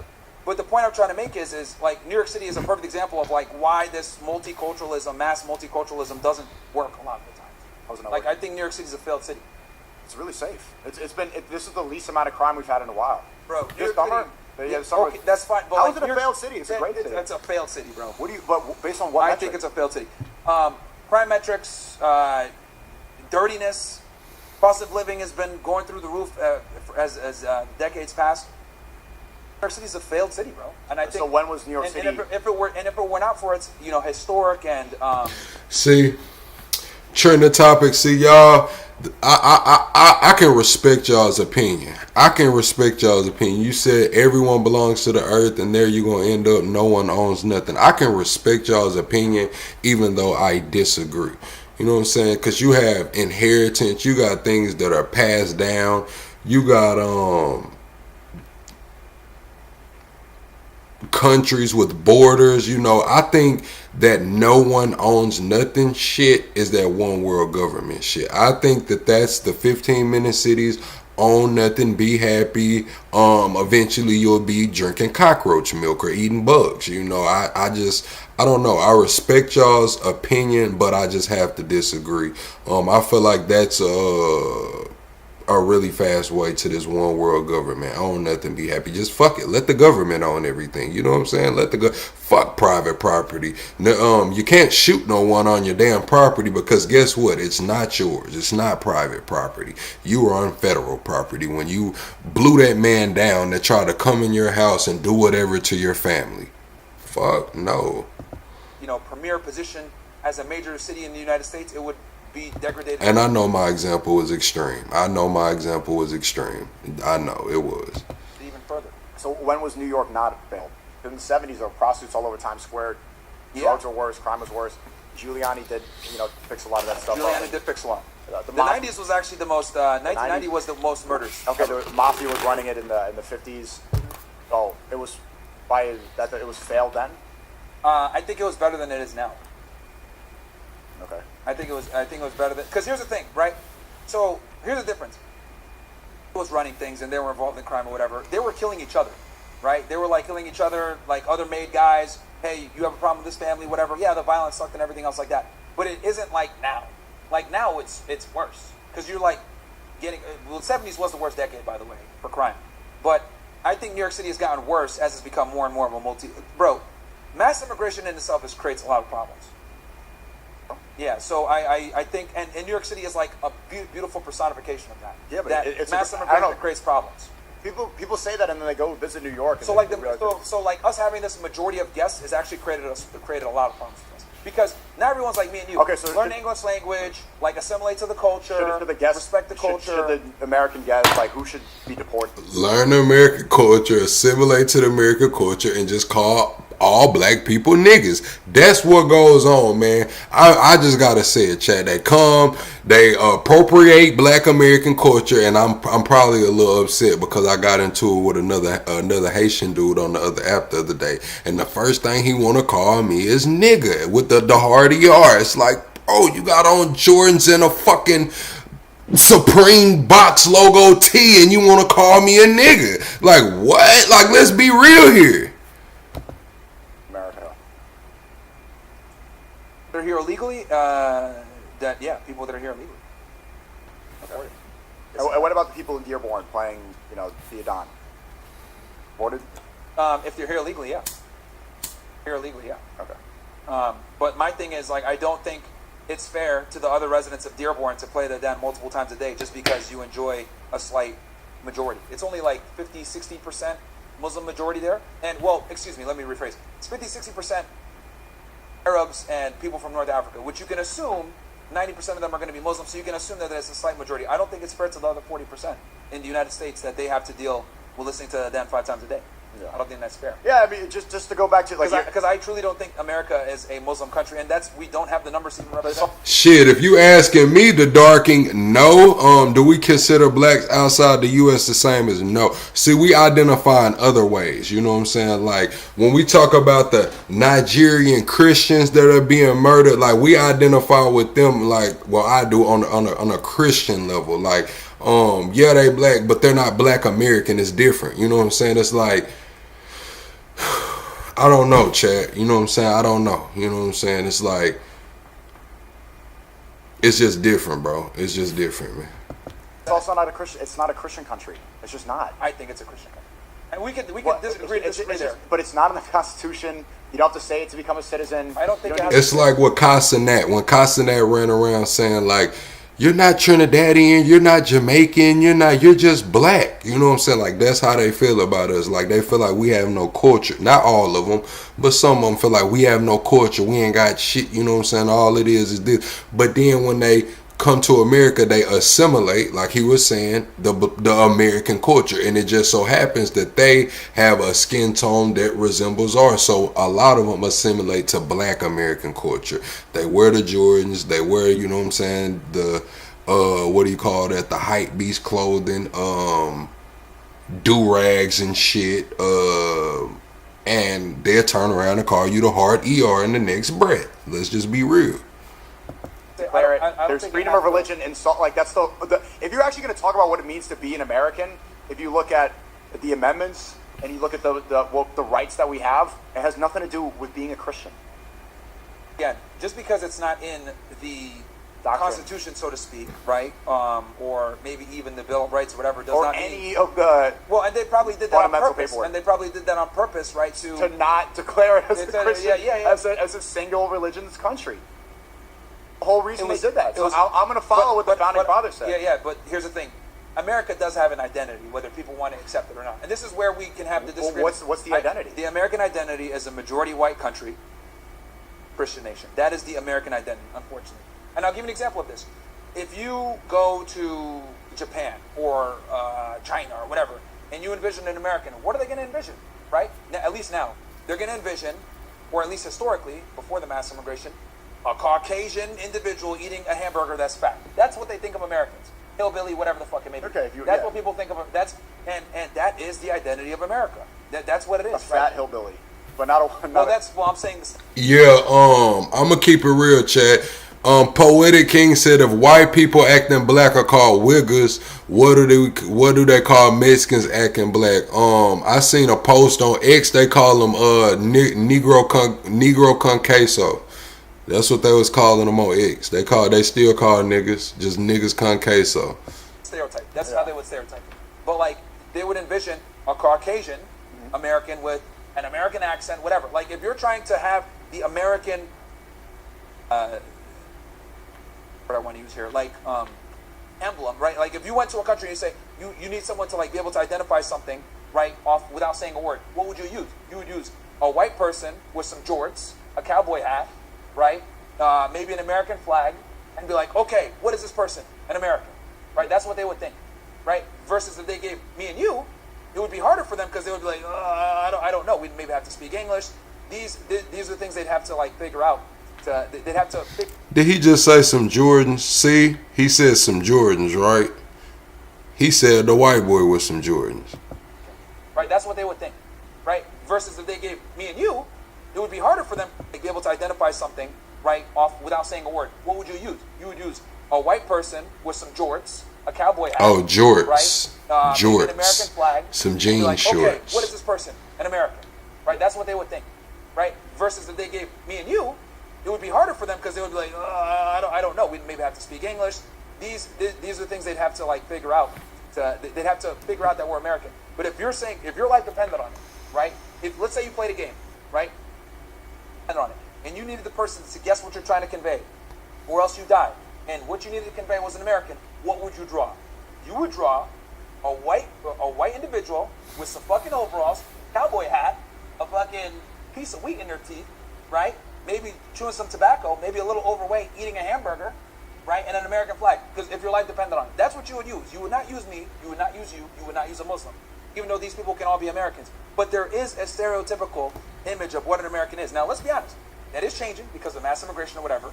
But the reality is, when you think of an American, someone that hasn't been here before, that's what comes to mind. Okay. Country music, overalls, cowboy boots, and anything cowboy that's not that should not be allowed in its asserting dominance. I didn't say that it shouldn't be allowed. I said that I think you said that they shouldn't be able to pray in public. Or Jordans, Air Force Ones, Pooh Shiesty, Lil Durk, a do-rag. They'll think you're American too. You put on a do-rag, some Air Force Ones, some Jordans, a little sag on you, and some Pooh Shiesty or something, man. They'll think you're American too, man. I think praying in public and disrupting others while praying in public is a problem. No one's disrupted. Bro, you're disrupting. You admitted it. 20 minutes disruption. I think it's still a problem. Disrupting what?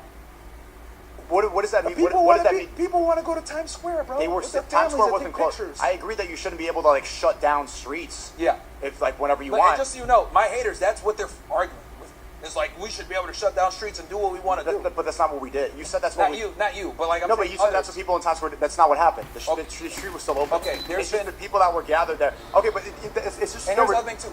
They definitely shut down areas in other places, whether in the UK, playing that multiple times a day, playing it in Minneapolis, playing it in Dearborn, etc. This is all disruptive to other people that aren't Muslim. And I know you're saying, oh, it wasn't a big deal. We prayed in public. Like, it was 20 minutes, not a big deal, whatever. I still think that is disrespectful and rude. Because we know, in a Muslim country, a bunch of Christians wouldn't be able to gather. But you could do what you want in public like that. Like, I remember in 2011, you would not be able to go. I want to get 50 Christians and have them quickly gather and they don't really pray like that. And pray. Christians don't. And pray in a symbolic, in a Muslim country, in a symbolic area. You said they would get beheaded if they did that. I was exaggerating, but there would be problems. The police would show up and be like, get the fuck out of here. If they were praying? If Christians showed up, okay. Showed up. Let's say 50 Christians, right? What is the Times Square equivalent in Also, you said if they did that in Mecca, then they would be beheaded. Exaggerating. That was a ridiculous comparison. Times Square to Mecca is Times Square and Mecca is not the same. I mean, obviously being hyperbolic and exaggerating, but let's go ahead and give a functional equivalent. Times Square, okay, Riyadh. Dubai. Actually, no, Riyadh's not even, I would say, the closest example in the Middle East to Times Square is like the Dubai Mall. No, that's not a symbolic. Times Square. Say, yeah. The most commercial area in New York City. Yeah, I'm trying to think in the Middle East. Where would it? Dubai Mall. Dubai Mall is not it, man. What's even close? If we took an area, let's say maybe the Burj Khalifa or some shit like that in Dubai, UAE, right? Hypothetically. That's not a commercial area. That's one building. That's one building. It's a tall skyscraper. I don't know. But the point I'm trying to make is... Okay, 50 Christians pray outside the Burj Khalifa? If they prayed outside the Burj Khalifa out loud with speakers and shit like that, no one cares. I think the police would tell them, what do you guys do? They would definitely be like, what are y'all doing? And they'd be like, yeah, y'all got... He's saying no one cares. He's saying I think the police would be called. I'm here to say I wouldn't try that shit. You know what I'm saying? I'm just going to be the one to say, hey, look, man. I'm not going to go over there playing with them people. Straight up. I'm not going to go over there playing with them. I just stay home and pray. I'll stay home and pray. They can do what they need to do over there, man. I'm not trying to go to prison in a foreign country about no, you know what I mean? Nah, bro. Y'all handle that. I'm going to stay in America right now. I got to go to a church. Like, there would be... They would not be able to do it as freely as you guys did in Times Square. They would not be. They would... Like, you guys are actually... Would that be a faith thing, or because the UAE is much more heavily policed than New York? Well, that goes to my precise point that, you know, it's a Muslim country and they're not standing for that. Versus if you decided to pray, they wouldn't bother you. If 50 Christians were standing there praying like this, there would be, and they had loudspeakers, all this other shit, bro. There'd be a problem in the UAE. I don't even think they'll let you take them Bibles over there like that. Some of them countries, man, they gonna check you. They gonna check you at the airport, man. You get to whipping out them Bibles like that, man. They gonna be like, "What you got going on?" It's be a problem. Versus, and they had loudspeakers, and they did. So your argument is that the U.S. should be more like the UAE? That what I'm saying is that level of tolerance is not acceptable in Muslim countries, and it's unfair for us. They don't have freedom of speech the same way we do. Like, America is based off of free speech. That's why they can do that. Yeah. It's not really a faith thing. It's just a principle thing. Well, again, like I said before, that would not be tolerated in a Muslim country. It would not be tolerated in a Muslim country, and we respect that because they have different rules. They don't have like the freedom of speech doctrine the same way we do. And what I'm saying is, since they don't have that there, we can't come here and expect, oh yeah, well, we want to go ahead and do whatever we want. I'm talking about like the Muslims that come here that want to do what they want. The most people that came to Times Square, or even Muslims that are Americans. I would say most of the people there were all born in America. Of course. But what I'm saying is that like that would not be allowed in a Muslim country. So I look at it. All right, chat. Well, good morning. We finna move on, man. This Mike Johnson talking about the shutdown, man. Let's hear what Mike Johnson got to say about this shit, man. Double tap the screen, shut a live out, man. Let me open up the phone lines right quick. Let me open up the phone lines. Damn, I almost put a different phone number. Hold on.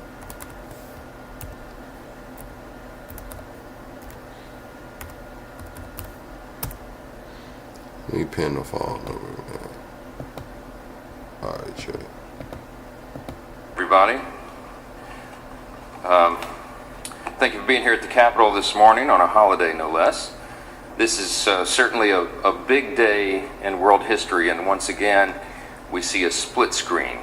Across the globe, we've all watched it early this morning as President Trump made his triumphant speech at the Knesset, and now he heads to the Peace Summit of world leaders in Egypt. I think that will be happening within the next half hour.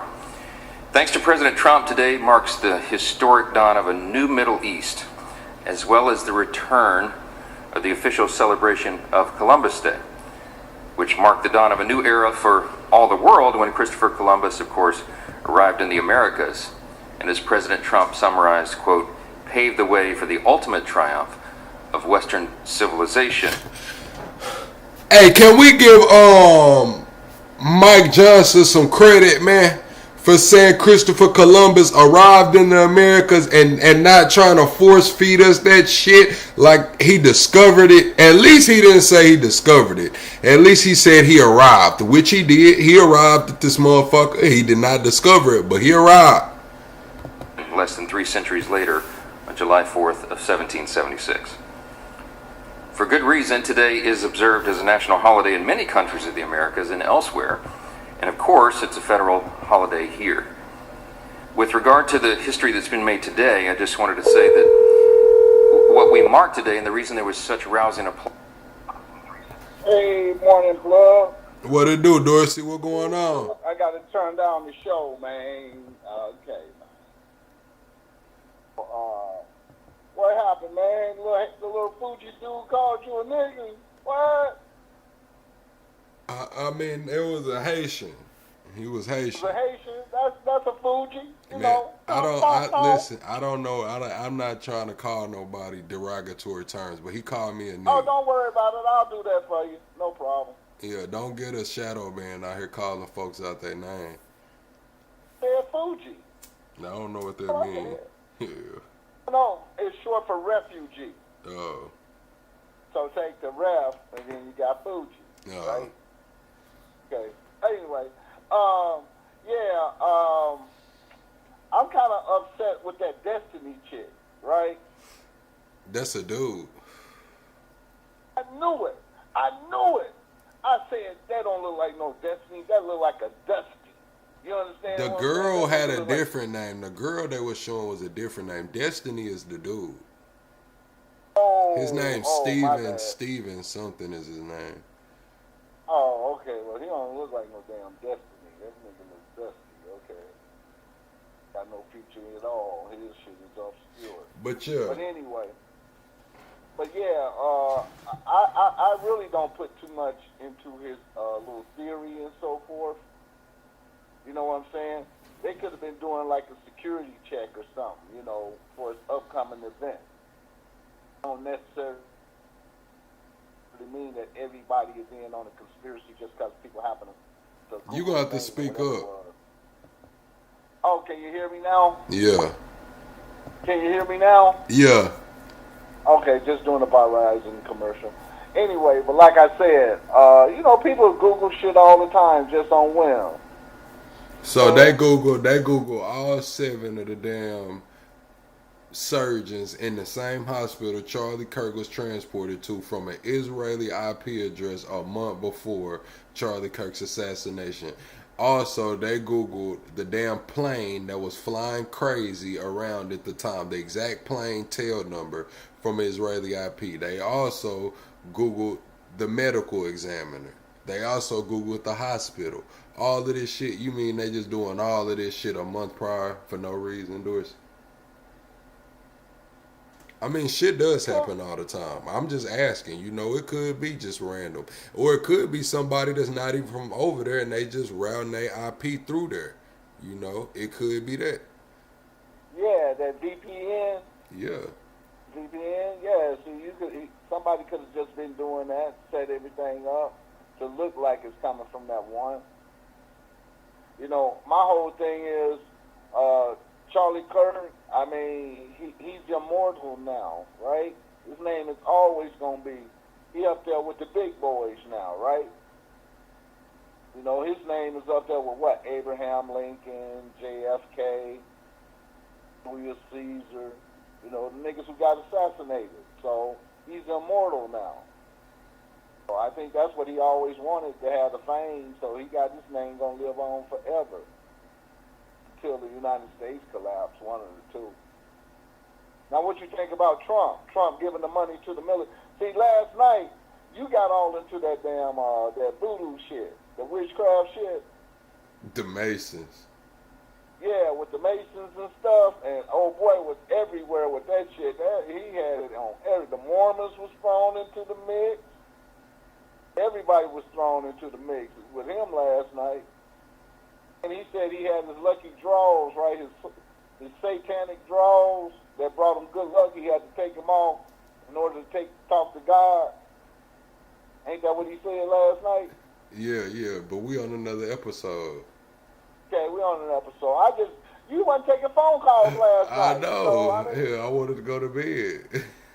Oh, shit. I said, damn, he must have been hit another chicken sandwich with that cheese.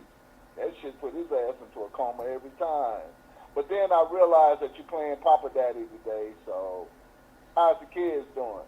Man, they all right. They all good. But how you feel about the hostages getting released and then that woman? We had the woman on the show earlier, then we had the hostages getting released.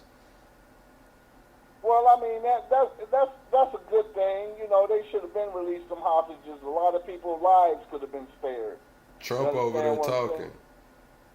Huh? Trump over there giving his speech. Man, Trump trying to get that Nobel Peace Prize. They already gave it up. The woman from Venezuela won it. Oh, okay. The woman from Venezuela won the prize. Well, you know, he can always get it next year. Yeah. You know, he might have, you know, it does say in Revelation that, you know, the beast, he will be try to be recognized as a peacemaker, and then that means that, hey, Trump, we got about 7 more years with Trump. So how you feel about Trump? How you feel about Trump wiping out all the retail investors, man? Everybody in crypto. He came out, announced them 100% tariffs. The market lost 19 billion. Then he come out a day and a half later and like, we got that shit together. Don't worry about them tariffs. Wipe 19 billion out the market. Hey, should've fucked with that crypto bullshit anyway, nigga. I ain't seen not one crypto coin. That shit is in the metaverse or whatever. So that means that shit don't even exist. You think he? So do you think he caught it? He caught it on the way up and the way down, or you think he played fair? I think he dumped his shit before he made his decisions, right? You see what I'm saying? Buy low, right? Everybody who got dumped, you know, now they crypto is like what 0.0000000 cents. He buying it back up. That's how they do it, man. That's how they play the game with the market. Go ahead and they boost it up, right? And everybody all in it. Then they kick the chair from under you, right? This one dude from I think he was Russian. He took it. He unalived himself in a Lambo. I think they say he lost like 30 million. Oh, I wouldn't kill myself for no 30 million. Yup. So I think he said he took himself out in a Lambo, man. Damn, he crazy. I would have never did that. He could have sold a little Lambo and came back up. You know what I'm saying? And then got back in the game and invested in something, you know, worthwhile. I seen a few people lost 30 million yesterday, 2 days ago. Oh, okay. Well, another thing I wanted to talk about, I think the son and the dad had conspired to get rid of stepmom anyway. I don't think that, man. I think she was just horny, and he was horny, and he knocked down his stepmom, and the pops walked in on some bullshit. They tried to keep it quiet, but they told the family, and the family told the police. Because he didn't call the police on her. He didn't call the police on her, or they didn't. The family told because she kept texting them. Yeah, well, when I was living in Florida, there was a woman who did the same thing. She did the same thing. In fact, I didn't know her. It was a friend of a friend who was allowing her to sleep on their couch because she had just got out from doing a year for doing some shit like that. And in the son, they reconciled and they doing just good right now. They best of friends and shit. He told his son, hey, thank you for letting me dodge it. Because think about it, if she was gonna give it up, she was bound to give it up anyway. Either it was to the son or to a stranger, right? Dorsey, did we talking about underage kid, man? We not gonna make it okay for this underage kid to be fucked, man, boy or girl. Tell you that it was good for him to get fucked. It's just that it's good that he got rid of that no good stepmom. Right. You know, dad need to go on and be like, well, shit, you know what? My son is a real victim. My son is a real victim in this situation. So I think, he deserves treatment, forgiveness, and I'm going to get him that Mustang because she ain't getting shit. So the divorce season, he get everything. Kids, think about it, he get the kids, the property. He say, what do you mean? It ain't no shit. Them was her kids. She still get the kids. They ain't gonna let Why he don't probably don't want to take her kids, and the one kid that banged his wife, he said they only didn't talk one time in the last year. He didn't live with her no way. Now is this his son or is that her son? It's his son. His son is hey man, you know, if my son bangs, you know, a good cheating ass wife, I you know, my feelings would be hurt, and I'll be like, you know what? You know, that nigga do look like me, so, you know, and he hung like, you know, like a motherfucking horse, so I can't get mad at him. Mad at that. All right, Dorsey, we finna get back into Speaker Mike Johnson, man. I understand, man. You know, a lot of people feel, but see, my whole thing is, women ain't gonna press full charges, because if it had been a man, been a girl, like Woody Allen. Remember Woody Allen? No. You know, man, Woody Allen molested his little stepdaughter and stuff, and they gave him a slap on the wrist, because as soon as she turned 18, they got married. You see where I'm coming from? But all the time he was grooming her, right? So, you know, it's a lot of shit in Hollywood that they do that, you know, people get a slap on the wrist, but in the real world, you know, they let slide. And then it was one more thing I wanted to make. Why all the witches and warlocks go to Arkansas? I don't know, Dorsey. Kept on saying, yeah, we went down to Arkansas for the little training camp. You ever seen any? You ever seen any of them out there? No, that's in northern Arkansas. I'm from central Arkansas. Oh, that's up there in the mountains of Arkansas, huh? The Ozarks? Yep. Okay. Well, I'm going to let you get back to your show. I just wanted to call in, you know, just to let you know, I'm watching your show. And I subscribe. I even got the new phone and hit the subscription on there. So I sure appreciate it. Oh, you know that. And let's see, give me about another month, and then I'll get another phone so I can get you another subscription. All right, now, Doris. Hey, man, have a great day. Everybody in the Plug Planet, y'all have a great day. And V, I'm watching it. All right, Doris. Applause at the Knesset and is being celebrated, as you know, throughout the Middle East, the region, and around the world. It's because this is, for the first time in 738 days, there are no living Israeli hostages buried in the tunnels and being held at the hands of Hamas. In just 8.5 months in office, President Trump and his administration have ensured the safe release and the return of all 20 living Israeli hostages from Hamas captivity, putting a lasting peace within reach for a region where we have all aspired to that for generations. This is a day of profound hope and joy for the entire free world, and a day only possible under the leadership and strength and fortitude of President Donald J. Trump. And everyone recognizes that, and they're all talking about it around the world. With this historic achievement, President Trump has accomplished what others have only talked about or even tried and failed. Time and again, President Trump is demonstrating that America's strength delivers and ensures peace for freedom-loving people around the world. As we've said so many times, it's the perception of a strong America that... Hey, Mike Johnson sound like he is a preacher. I ain't gonna lie. Mike Johnson sound like a damn preacher right now. That really holds the terrorists and tyrants at bay. And America's back. We're so grateful for that.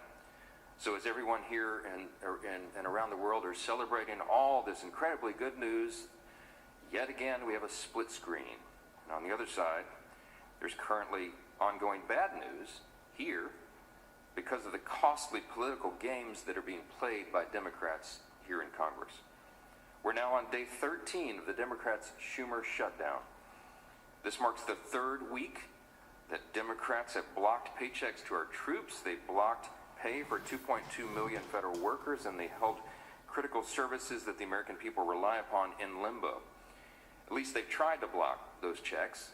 We are so very grateful that President Trump, again showing strong leadership, has stepped up to ensure that our troops are going to be paid on October 15th, while we wait for Democrats to stop holding the... Shout out Trump for pulling that money together from the Pentagon. Like I said, we call out the good, the bad, and the ugly over here, man. Shout out to Bulletproof for pulling those funds from the Pentagon, man, to get these troops paid on the 15th, man. Country hostage. Truly grateful for a hands-on commander-in-chief. I spoke with the president at length before he left on this trip to the Middle East, and he and I are both so frustrated. The Democrats are perfectly happy to do all this damage while they play political stunts. We can hardly believe that they're willing to go along with this, on the gambit and the false narrative that they've created. And as you all know, here in Congress, Republicans have voted over and over to reopen the government and end all this pain. We passed a clean, nonpartisan CR that would pay the troops and the TSA agents and Border Patrol and the rest of our federal workforce. We did our job. We had that vote over 3 weeks ago now, and the bill is still sitting in the Senate, where Democrats have now voted 7 times to keep the government closed. I brought our handy chart again today because they were out breathlessly over the weekend. Can't say what it do. Democrats in Congress, including Chuck Schumer and Hakeem Jeffries, claiming facts that are simply untrue. They claim that this didn't happen, but this is exactly what the vote tally is. And on September 19th, the House passed the clean resolution that got everyone paid and kept the services flowing, and they voted against it. Every Democrat but one in the House voted not to pay the troops, not to pay TSA, Border Patrol, air traffic controllers, and all the rest. The Senate Democrats then voted that down, and you see now 8 times total in Congress. See, this is why they need to cut the shit, man. Let's cut the shit. They need to quit putting all of this shit on one bill and trying to pass it. They need to vote on this shit issue by issue, man. Straight up. Stop trying to pass little slick shit in with other shit and move shit around. Stop trying to game the system, which in turn games us Americans, man. Y'all getting paid for this shit. Y'all getting paid mighty well for this shit. We know you're fucking insider trading, doing all of this. Go to work. Do what the fuck you need to do. Break this shit down. We shouldn't be putting everything together and having, I don't gotta eat everything on the damn plate, man. Break this shit down. Republicans have voted to keep the government open, and Democrats have voted to close it. Period. End of sentence. And why did they do this? Because they want to spend $1.5 trillion in new taxpayer-funded spending as a ransom for ending the shutdown. Not our talking points. This is in the record, and they filed it. No matter how they twist it, this is a clean, nonpartisan CR. It does not include new spending. It does not include partisan strings attached at all. And this is something, as we have pointed out over and over, that Democrats have supported repeatedly. In fact, 13 different times during the Biden administration. Even the liberal New York Times admits the obvious truth. You said why I'm yelling? That's what I do over here, man. I yell all the damn time. Sometimes I get mad. Sometimes I get happy, angry. I you know what I'm saying? Sometimes I get the feeling a type of way, and that shit pisses me off because it's like you sitting here talking about they voted against paying the troops, they voted against this, it's all nonpartisan and shit. Well, listen, y'all are getting paid a damn good salary. It's people out here breaking their fucking backs, not making near as much as y'all. Why can't y'all break this shit down on a issue by issue basis, man? I don't think anybody's against the troops getting paid. Like, that shit could have been pushed through. A lot of shit can go and get pushed through, and let's get to the real issues. Don't try to say that, oh, this is why they're holding it up. They don't want to do this when it's really some other shit. And it works vice versa. Both sides do it, and us as Americans, we're tired of this shit. I'm the voice of the politically homeless. Sometimes I gotta speak up and just say this shit. We tired of it, bro. Like, y'all get paid good, man. Y'all ass saying that them offices is only being used 5-6 months out of the year. Y'all only doing that, all these damn breaks and closing sessions. Quit that shit, man. Y'all want to do away with too many federal holidays as well. Well, it seems like y'all getting too many fucking holidays or freebie days or all these damn assistants and running and paper pushers and shit, and ain't nobody getting a damn thing done. We tired of this shit. You have leaders on the Democrat side like Jay Johnson, who spoke out this week and said, end it, open the government, and then have these negotiations. We were always planning to do that, to negotiate on the other issues. Again, we have to be very clear, the shutdown did not have to happen. but every American needs to understand why it did. And I'll reiterate, I'll summarize for you very briefly again. What happened? It happened because while Republicans are working to ensure the American people are taken care of, Democrats are playing a political game. Unlike 2013, thank you, Too Strong, party is utterly rudderless. There have been times in the past where there were shutdowns. Democrats today have no leader, no vision, no direction. The party's at their lowest point in decades in terms of public opinion polls. And so they threw this Hail Mary pass. Chuck Schumer knows this. He reads the polls religiously. He knows his party is furious with him for doing the right thing back in March when he helped to pass a clean CR and avert a government shutdown. It was the right thing to do. He said so himself emphatically on the Senate floor. And that bill he supported is nearly identical to what we're offering today. The only thing that's changed is his personal political calculation. His consultants and his pollsters have told him he needs to show a fight to President Trump, even if it means hurting millions of American families. So that is exactly what Chuck Schumer is doing. He's determined that his own political survival is worth the irreversible harm he's inflicting on the American people. He's gambling with people's lives and livelihoods to appease the far-left Marxist base of his party so that he can keep his job. And make no mistake, this is bigger than Chuck Schumer. Democrats are terrified of their radical Marxist base. The ones who have been here for a while, kind of your father, your grandfather's Democrat Party, the remnant of those folks who are still here in the halls, they're terrified to show any willingness to work with Republicans or to work with President Trump, even when that would clearly benefit the American people. And everybody sees right through this. Meanwhile, Republicans are governing with common sense. In just the first 9 months of unified Republican leadership, we've cut taxes for hardworking American families. We ended the border crisis. We're ending the crime crisis. We're rooting out fraud, waste, and abuse in government, and now bringing an end to conflicts around the globe. And what have Democrats done? Nothing but distract. Now, I'll end on one very important note. Ending this shutdown is not a one-party exercise. Republicans do have control of Congress, quote unquote, but it still takes 60 votes to pass a funding bill in the Senate. All of this is the way the founders intended the process to work. Any Democrats who suggest otherwise are willfully misleading the American people. Chuck Schumer gave a speech on the Senate floor, I think it was on Friday, looked right into the cameras and said Republicans are in control and this is all on them. He knows full well that it takes 60 votes and we only have 53 Republicans in the Senate. There's already a bipartisan majority in the Senate that supports our clean CR. There are two Democrats and one independent who caucuses with Democrats, 3 Democrat votes total, who've gone along with Republicans and using common sense to keep the government open. We need 5 Senate Democrats now to break ranks and do the right thing. The only ransom here is the $1.5 trillion that Chuck Schumer is demanding from the American people. And you've all heard our Democrat colleagues demand that Republicans come to the table to negotiate. But as I've said time and time again, I don't have anything to negotiate with. We don't have any partisan policy riders that I can remove from the funding bill because Republicans didn't include any.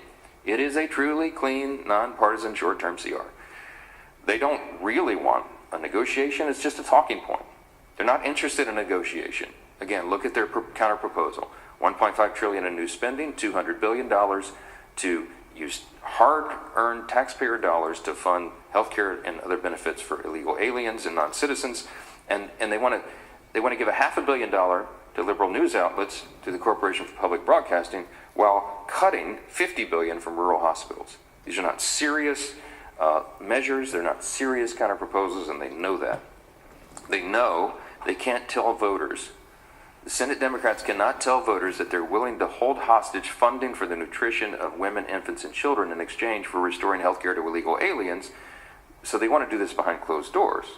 And you've heard Chuck Schumer say breathlessly, I just want the 4 leaders to get in a back room and make a deal. We're not doing that. We're not doing that anymore. We're getting back to regular order, and it's infuriating that that's what he continues to demand. Before Democrats recklessly shut down the government, Republicans and Democrats were engaged in responsible, open, bipartisan negotiations on the appropriations process. Republicans are eager to return to the actual negotiating table, to finish out full-year appropriations and do work on all the other matters before us, but we won't negotiate at smoke-filled back rooms, and we won't negotiate as hostages. Democrats in the Senate have been around a long time, and they'll remember this important plea, and I'll leave you with this thought. Listen closely to what I say here.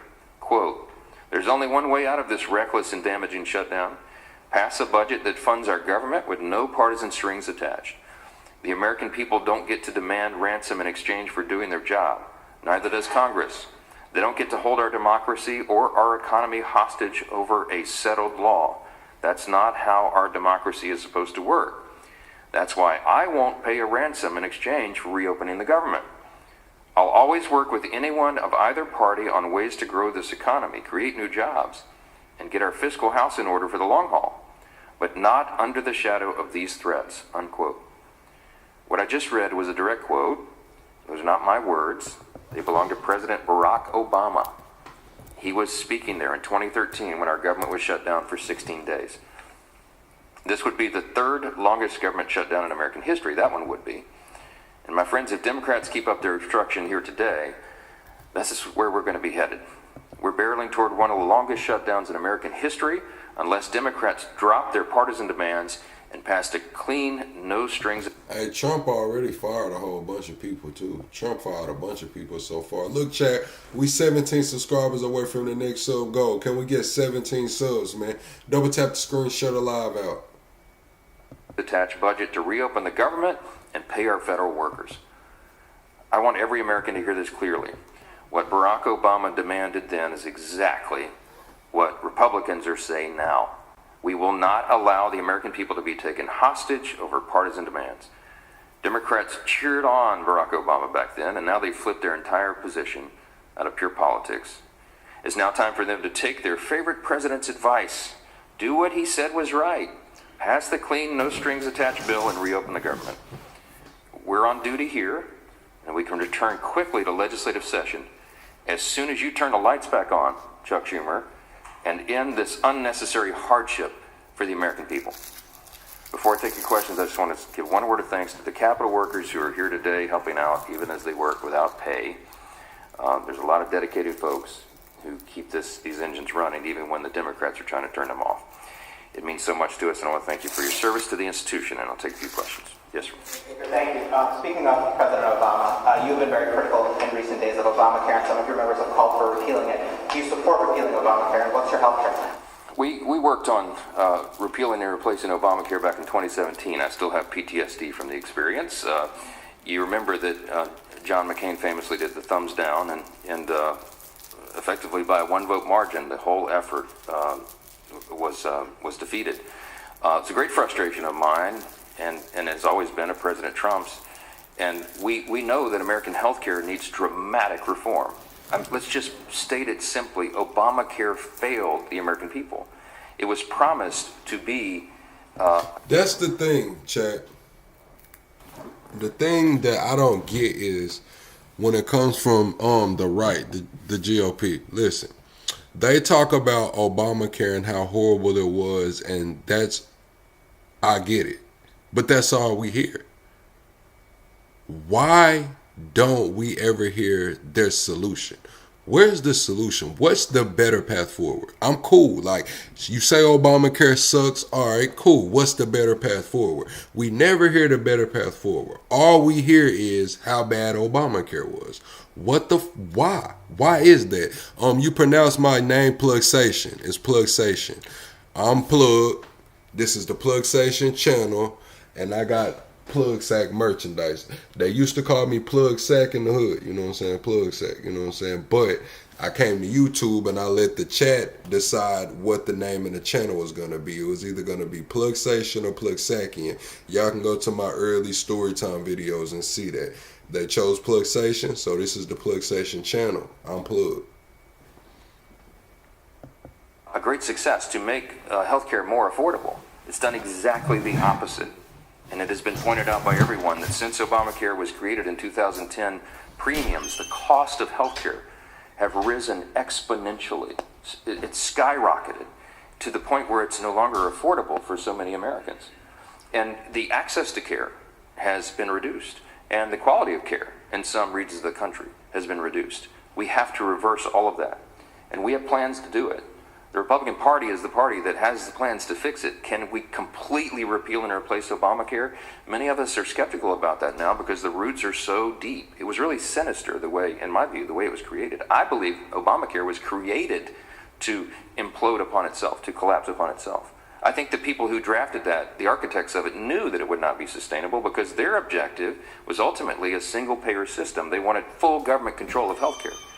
That's a terrifying prospect for those of us who believe in low-cost, high-quality care. And so we have lots of ideas on how to fix it, but it is very, very complicated. It involves a big percentage of the U.S. economy. Healthcare is entwined with somewhere, I think it's 15% of the U.S. economy is the healthcare system. And you can't just rip it out at the roots and start over it. It's a very, very complicated series of measures and steps. What's up, Lala? K-Cell, that might be on your end. The volume maxed out over here, man. That might be on your end, K-Cell. You have to take to fix it. Now, it takes a long time to build consensus in a legislative body to do those kinds of things. And we have lots of plans on the table. We have whole caucuses who work on this around the clock all the time. When I was the chair of the Republican Study Committee, which is the largest caucus of conservatives in Congress, back in the 117th Congress, we drafted a book this thick. We worked on it for almost a year, and we had a prescription for how to lower cost of care, make the quality higher, and make accessibility greater.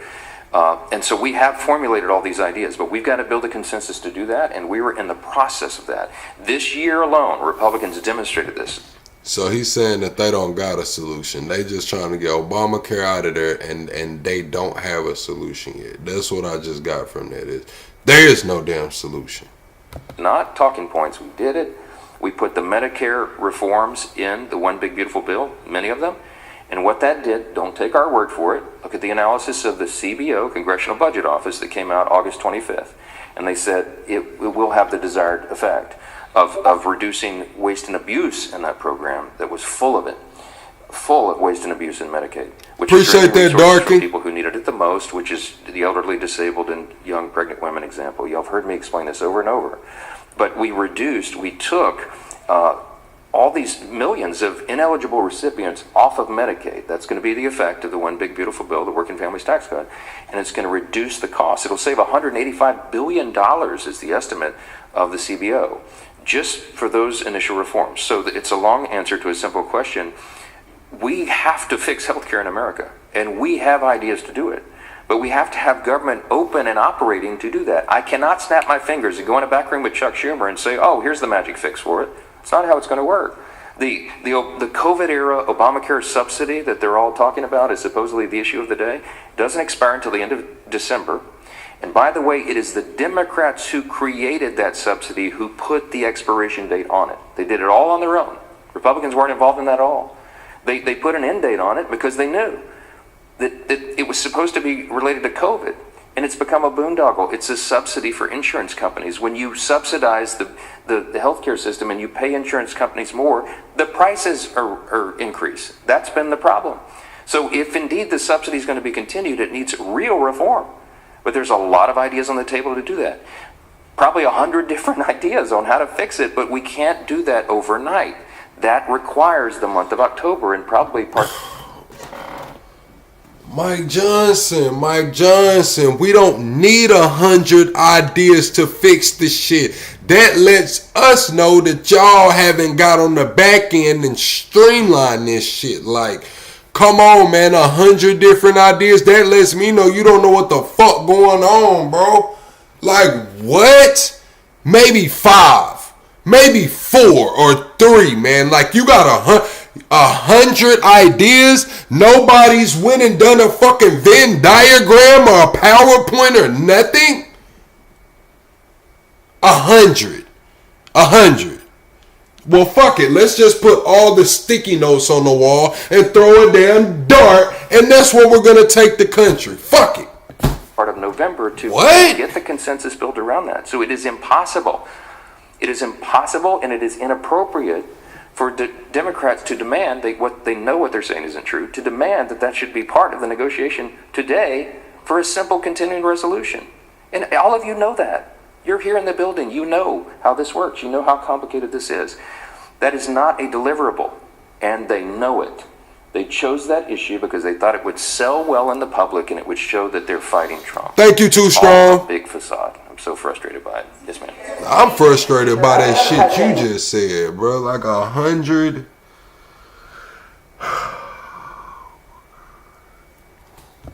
Forward with mass layoffs. So we are also learning there were significant cuts to staff at the special education services. Are you comfortable with those cuts? I haven't seen the specifics of that, and I don't know. I do know that each of the cabinet secretaries were asked to assist OMB to determine what the most essential programs are and what the priorities are for the policies and all of that.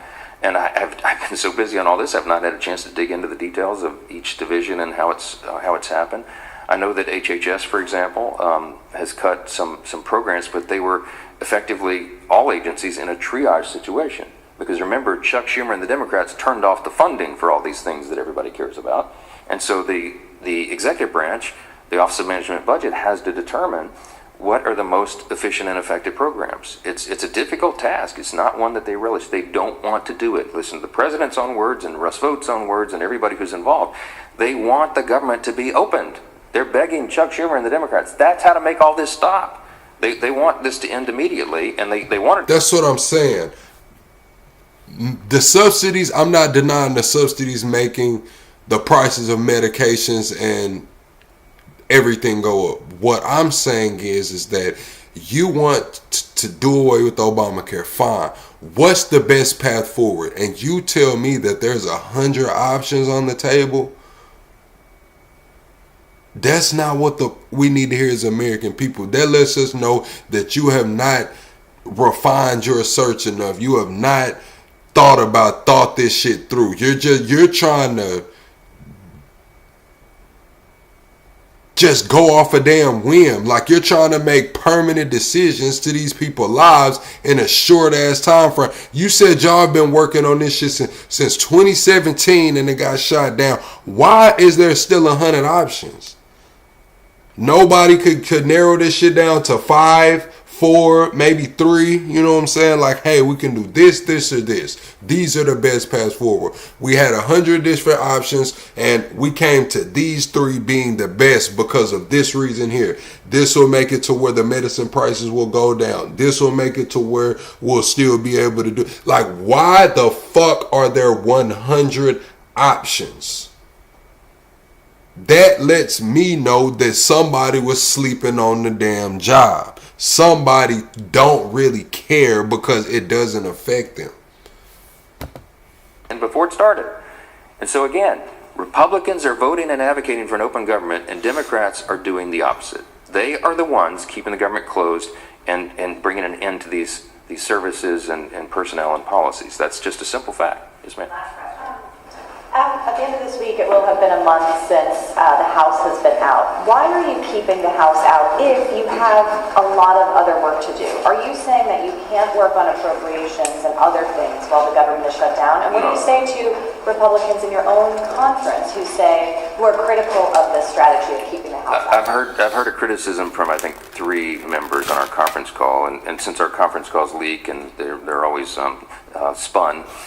That's the fact. You can poll individual House Republicans, maybe you should, and 98.7% of them will tell you that this is the right thing. Why?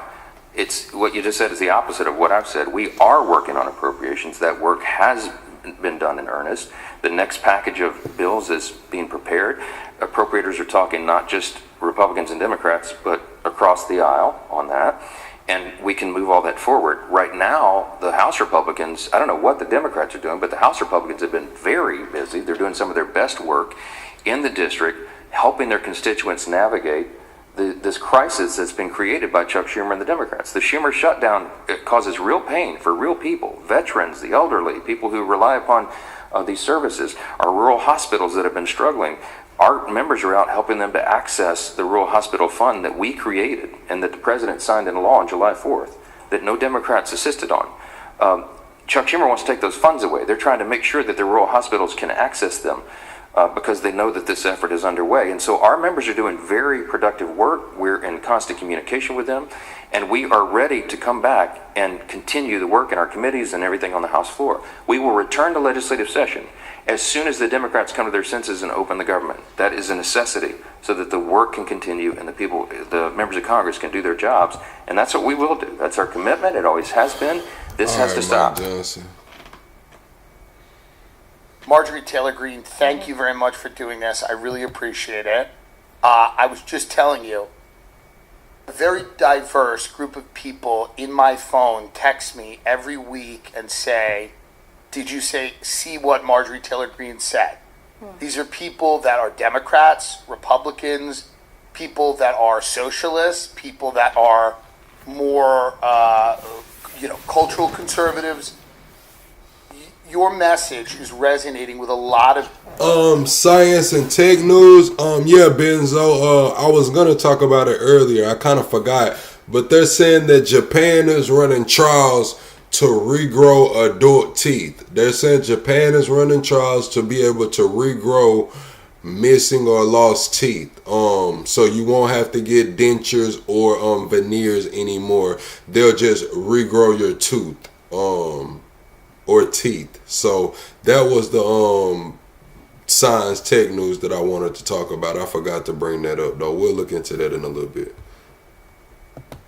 Different, diverse groups of people right now. What do you attribute that to? You know, we were just talking about the need for like a new lane politically, and a lot of people are feeling that the country is like divided. You have become kind of this, because you've always kind of been a very outspoken figure, but strong opinions about you.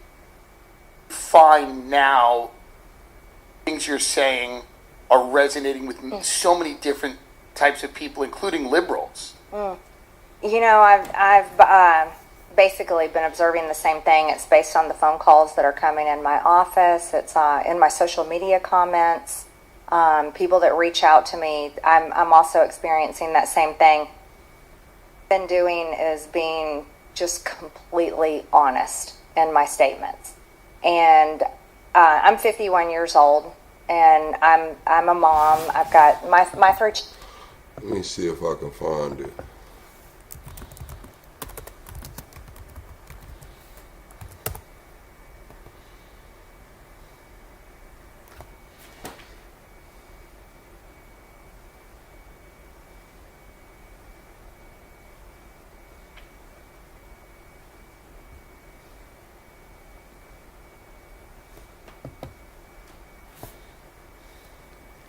Here you go. I'll pull it up right quick.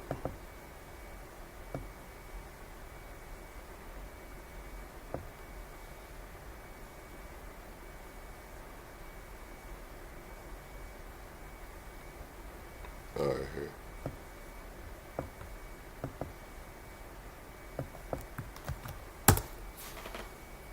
Flew all the way to Japan to find the only drug in the world that can regrow your teeth. Did she just say regrow your teeth? That would be like the holy grail of medicine. I gotta check this out. Okay, I went to searching on the interwebs and I figured it out. It is a company called Toragem Biopharma. And this Toragem Biopharma found a specific protein that actually stops your body from regrowing teeth. Apparently, you have your baby teeth and then you have your second set of teeth. And so it allows you to grow this second set of tooth buds, but then your body shuts it off because we're not sharks. We don't just keep regrowing tooth. And the reason why this is important is because 69% of people lose a tooth. Now, I did look into it a little bit further, and before you get all excited about this, there is a few things that kind of weird me out a little bit. Now, from my reading, really quickly, and I could be wrong here, but it seems like if you unlock this protein to start growing teeth again, that it's not just one singular tooth bud that grows. It's every single one of your teeth regrows in again. And I think it means that every single permanent tooth that you have will fall out and new ones will sprout in. Now, this also completely causes problems in the orthodontic scene. If you had braces to straighten all your teeth and then you regrow all your crooked teeth back in again, does that mean that you have to get braces again to re-uncrooked your crooked teeth from the past? So yeah, that shit going on. They have emotion with the teeth regrowing, man. They have emotion with the tooth regrow. Wow, that granny lady dropped a song with Snoop Dogg is crazy. Wow, if I wouldn't get a copyright, I would play that. Damn. Yeah, if I wouldn't get a copyright, I would play that.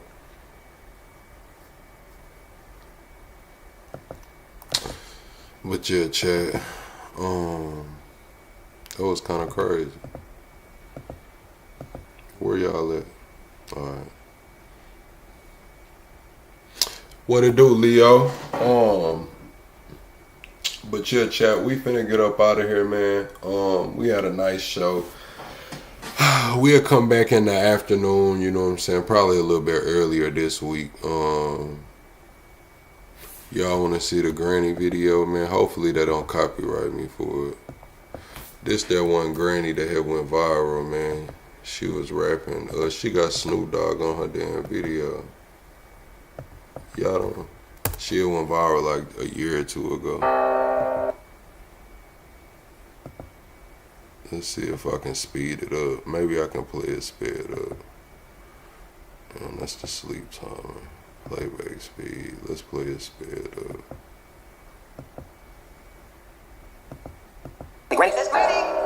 Go off, go off, go off, go off. I don't give a fuck how you feel. I'm out here hustling, wheeling and dealing. Shit be hard, but you're clueless. Out here wasting space, you're fucking useless. You have no idea what the struggle looks like. Talking shit like you told them about. Thinking living the struggle is a flex. Capping, talking about you living in the jet. The jets ain't nothing to brag about.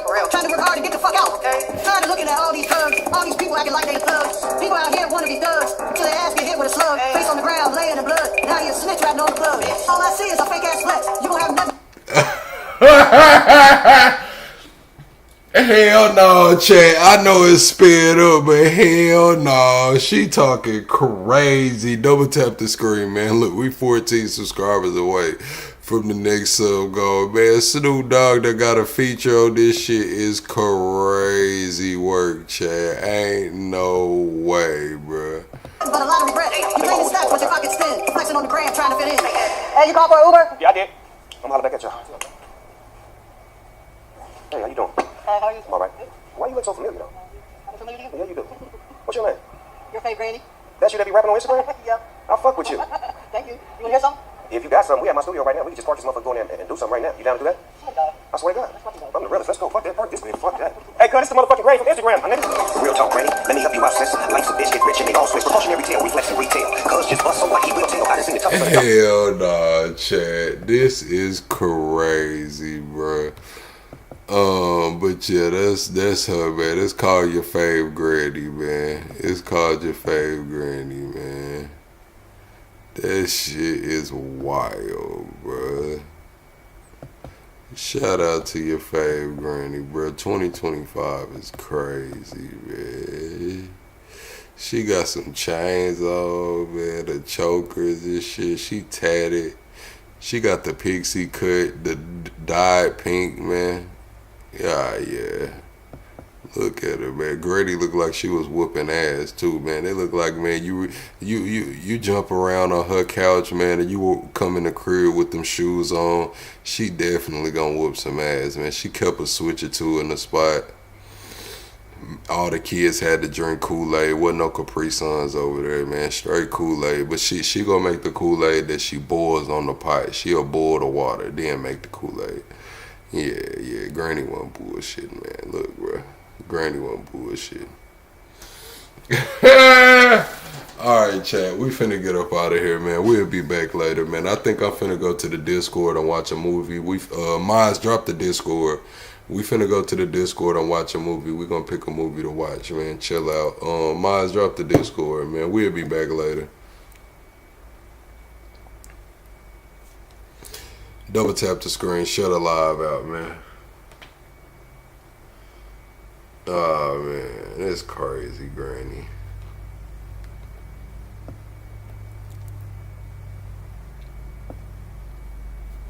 Let me see, maybe I can drop the Discord. Hold on, let me see if I can find one. Invite people. Alright, bet I got it. Alright. right, but there go to Discord, man. Yo, I'm gonna hang out in the Discord for a while, watch a movie, and then we'll be back on the afternoon episode, man, evening episode. Double tap the screen, shut the live out. All right, Darkin, man. I hope everybody has a great rest of the